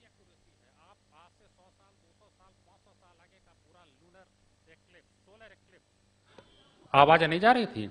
आप सूर्य ग्रहण, चंद्र ग्रहण, सबकी पूरी एक्यूरेट भविष्यवाणी आप कर सकते हैं, लेकिन माइक्रोफिजिक्स में ये क्यों नहीं वो एक्यूरेसी आ पाती है? मैं इस पर शोध करना चाहता हूँ।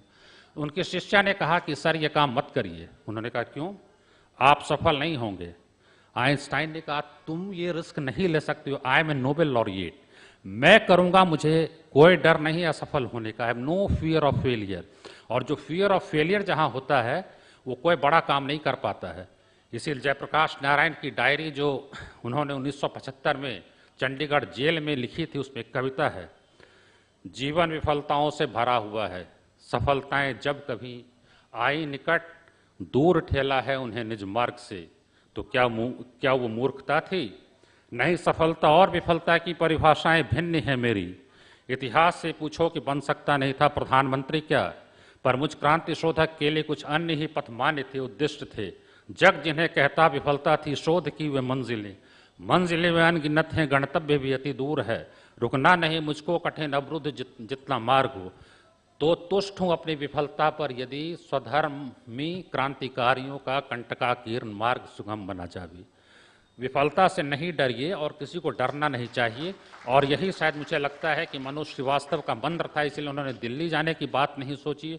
उन्होंने सोचा कि यहीं रहो, यहीं सेवा करो जनता की, और शायद उसी में उनको संतुष्टि मिलती होगी।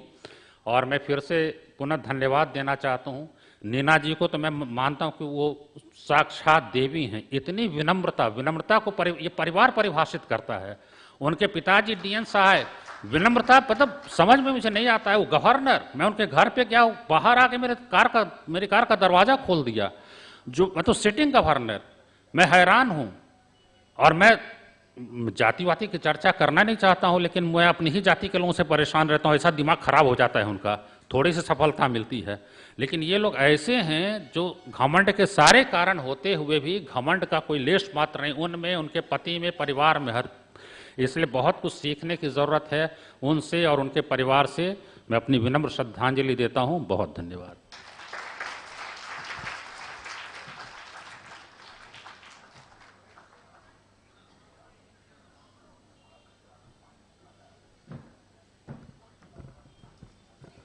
Thank you, Uncle, for this deeply touching memory sharing in honor and memory of Papa, and for being a part of this event today.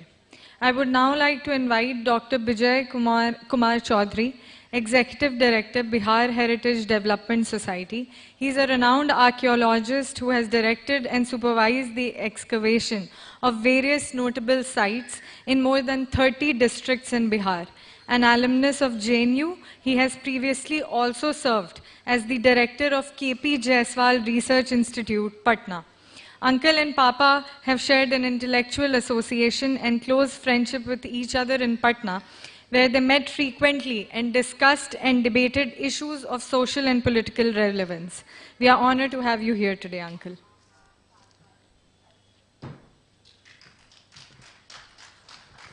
बहुत बहुत धन्यवाद रोशनी।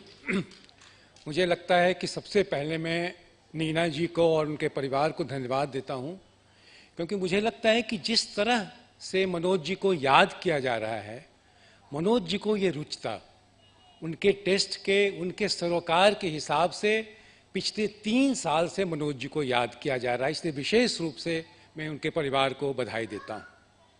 बहुत सारी बातें मनोज जी के बारे में हुई, उनके बहुत सारे आयामों के बारे में। मैं कुछ व्यक्तिगत एनेक्डोट्स ही शेयर करना चाहता हूँ। मनोज जी के बारे में सबसे पहले 1978 में मुझे जानने का मौका मिला। मैं सेंटर फॉर हिस्टोरिकल स्टडीज़ में 77 में आ गया था, और एक दिन सतलज हॉस्टल में बाद में जो हमारे कॉमन फ्रेंड बने सत्येंद्र किशोर आए और बोले कि अब सोशियोलॉजी में क्लासेज नहीं हो पाएंगे। ये बड़ा ही अस्वाभाविक था जेएनयू के लिए, खास कि उन दिनों के लिए। तो मैंने आश्चर्य से पूछा कि क्यों? उन्होंने कहा कि नहीं, पहले ही से अमर सरन हम लोग के साथ पढ़ रहा है, जो टीचर का 10 मिनट लेता है, और मनोज जी के बारे में सुनते हैं कि ये तो इनके भी गुरु हैं। करीब 8-10 दिन के बाद सत्येंद्र किशोर फिर आए हमारे पास। इस बार खुश लग रहे थे वो। तो मैंने फिर पूछा कि भाई कैसे क्लासेस वगैरह कैसा चल रहा है? बहुत खुश थे। उन्होंने कहा कि बहुत ही ढंग से मनोज जी के आने के बाद क्लासेज का जो लाइवलीनेस है, आर्टिकुलेशन है, ये सब बहुत बढ़ा हुआ है। और कुछ ही दिनों के बाद मनोज जी से मेरा परिचय हुआ और हम लोगों ने एक छोटा सा स्टडी ग्रुप जेएनयू में बनाया और उसमें हम लोग रिटन कमेंट्स मांगते थे, क्योंकि मुंह पे बोलने से स्पीकर को शायद खराब लग जाए। मुझे याद है कि जब मेरा प्रेजेंटेशन उसमें हुआ था तो मनोज जी ने लिख करके जल्दी से एक छोटे स्लिप पे लिखा था कि भाई आर्टिकुलेशन वाइज आपका बहुत अच्छा है, आपने बहुत अच्छा से इशूज को नरेट किया है, लेकिन कंटेंट में कहाँ कहाँ गड़बड़ी थी। और ये उनका जो उनके साथ कई लेक्चर्स, कई सेमिनार्स पटना में, बाहर में अटेंड करने का मौका मिला और ये देखते थे कि जब स्पीकर बोलता था तो सारे इशूज को बड़ा ही शार्प अंडरस्टैंडिंग के साथ ग्रास्प करके और फिर क्वेश्चंस पूछते थे और बहुत बेबाक ढंग से फिर अपनी टिप्पणी को रखते थे।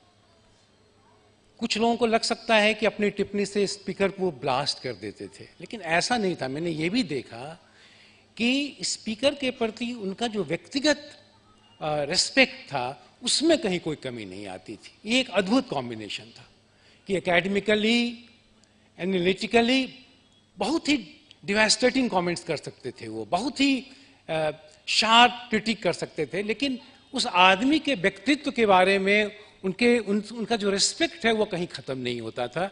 ये मनोज जी में हमने देखा।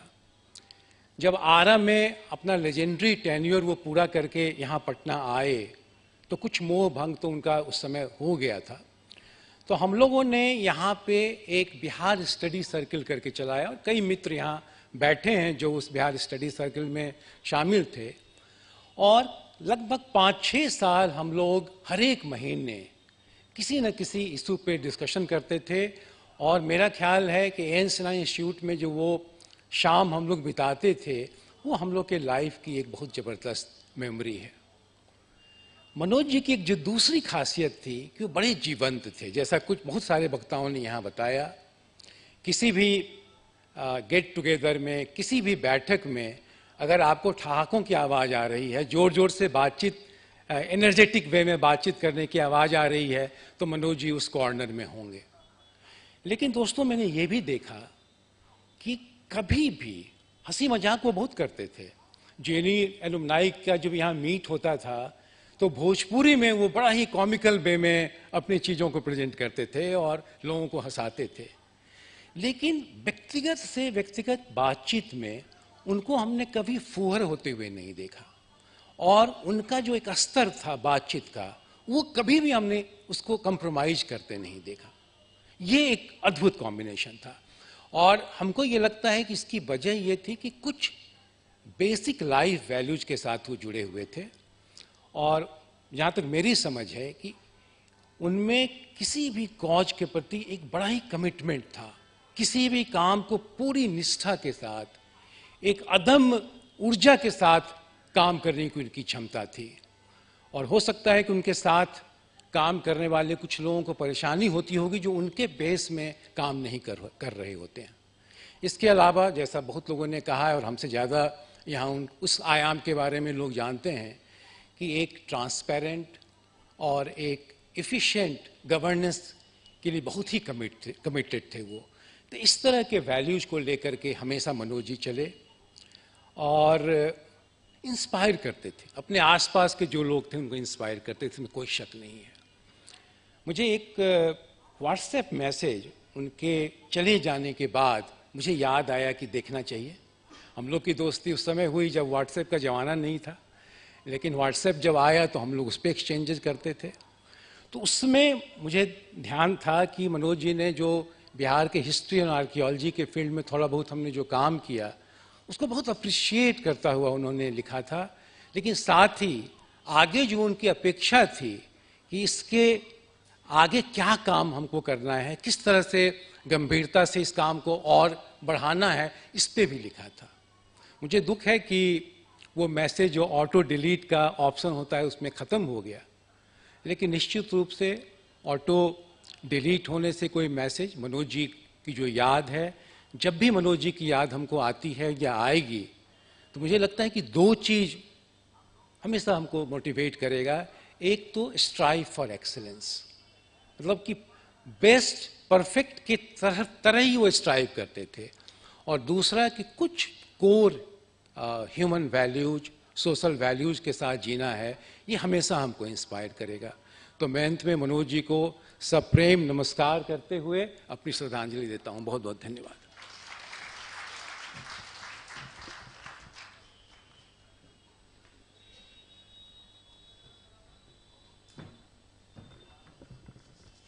Thank you, Uncle, for this deeply touching lecture in the honor and memory of Papa. I would now like to request my elder brother, Shikhar Bhaiya, to deliver the vote of thanks, marking an end to this memorable event, which could not have been possible without your love, support, and affection. We thank you all from the core of our heart for being a part of this event, celebrating and remembering our late father.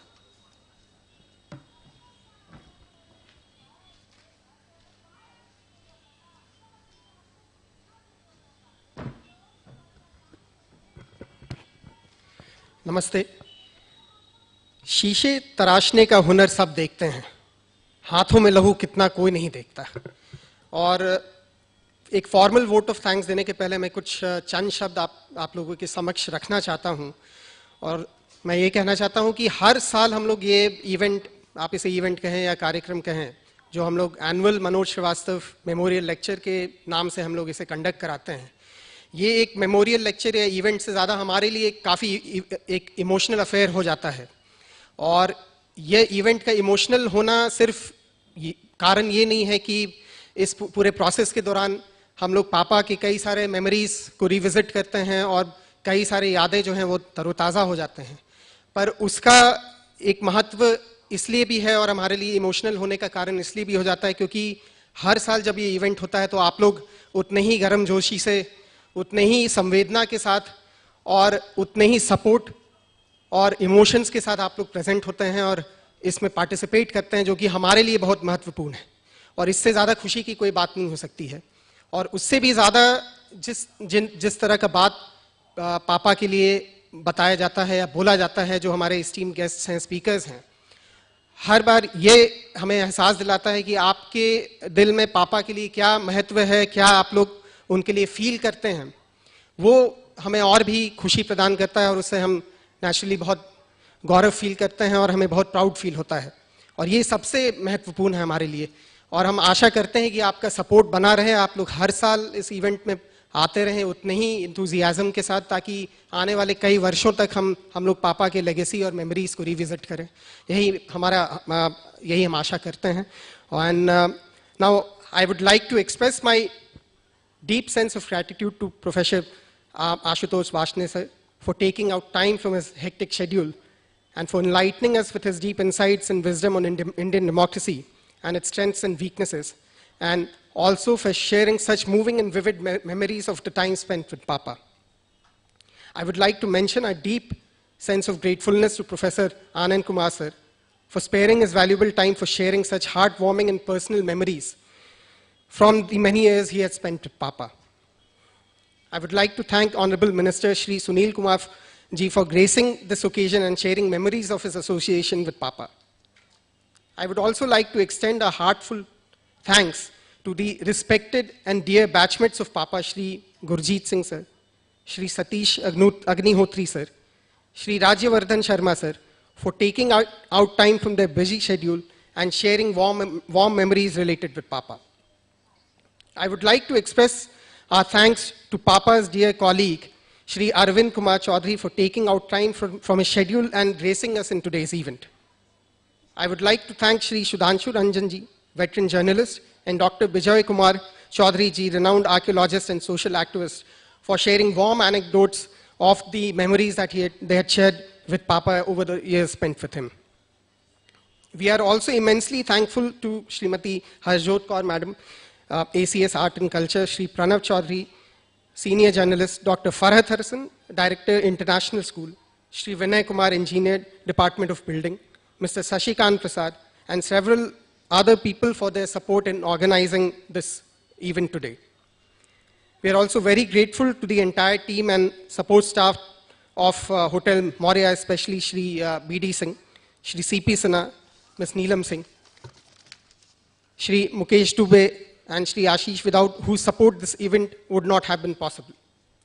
We are also very thankful to the team of Patna Audio Visuals, especially Mr. Pankaj Chaudhary and Mr. Vikash, for handling the live event and cameras with perfection. We must mention our deep sense of appreciation for Mr. Sumit Pudar and his team for taking care of the stage lights and flower arrangements.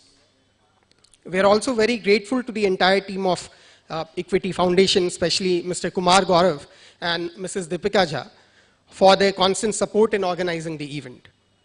We would like to extend our sincere thanks to those from the media who have gathered today to cover the event. Also, इस junction पे मैं हमारे घर के जो staffs हैं, mister Mahesh, Awadhesh जी और बिरेंदर, जिन्होंने भी काफ़ी योगदान दिया है इस इवेंट को ऑर्गेनाइज कराने में through out. And last but not the least, we would like to extend a heartfelt gratitude to all the colleagues, family, and friends who are present here, and also to the many who have connected virtually, without whose love and support this would not have been possible. Many, many thank you for gracing us today in the event. Thank you. Namaste. High tea का भी arrangement मैं request करूंगा कि आप लोग kindly proceed करें, पीछे ही हैं, and I request you join us for high tea. Thank you so much.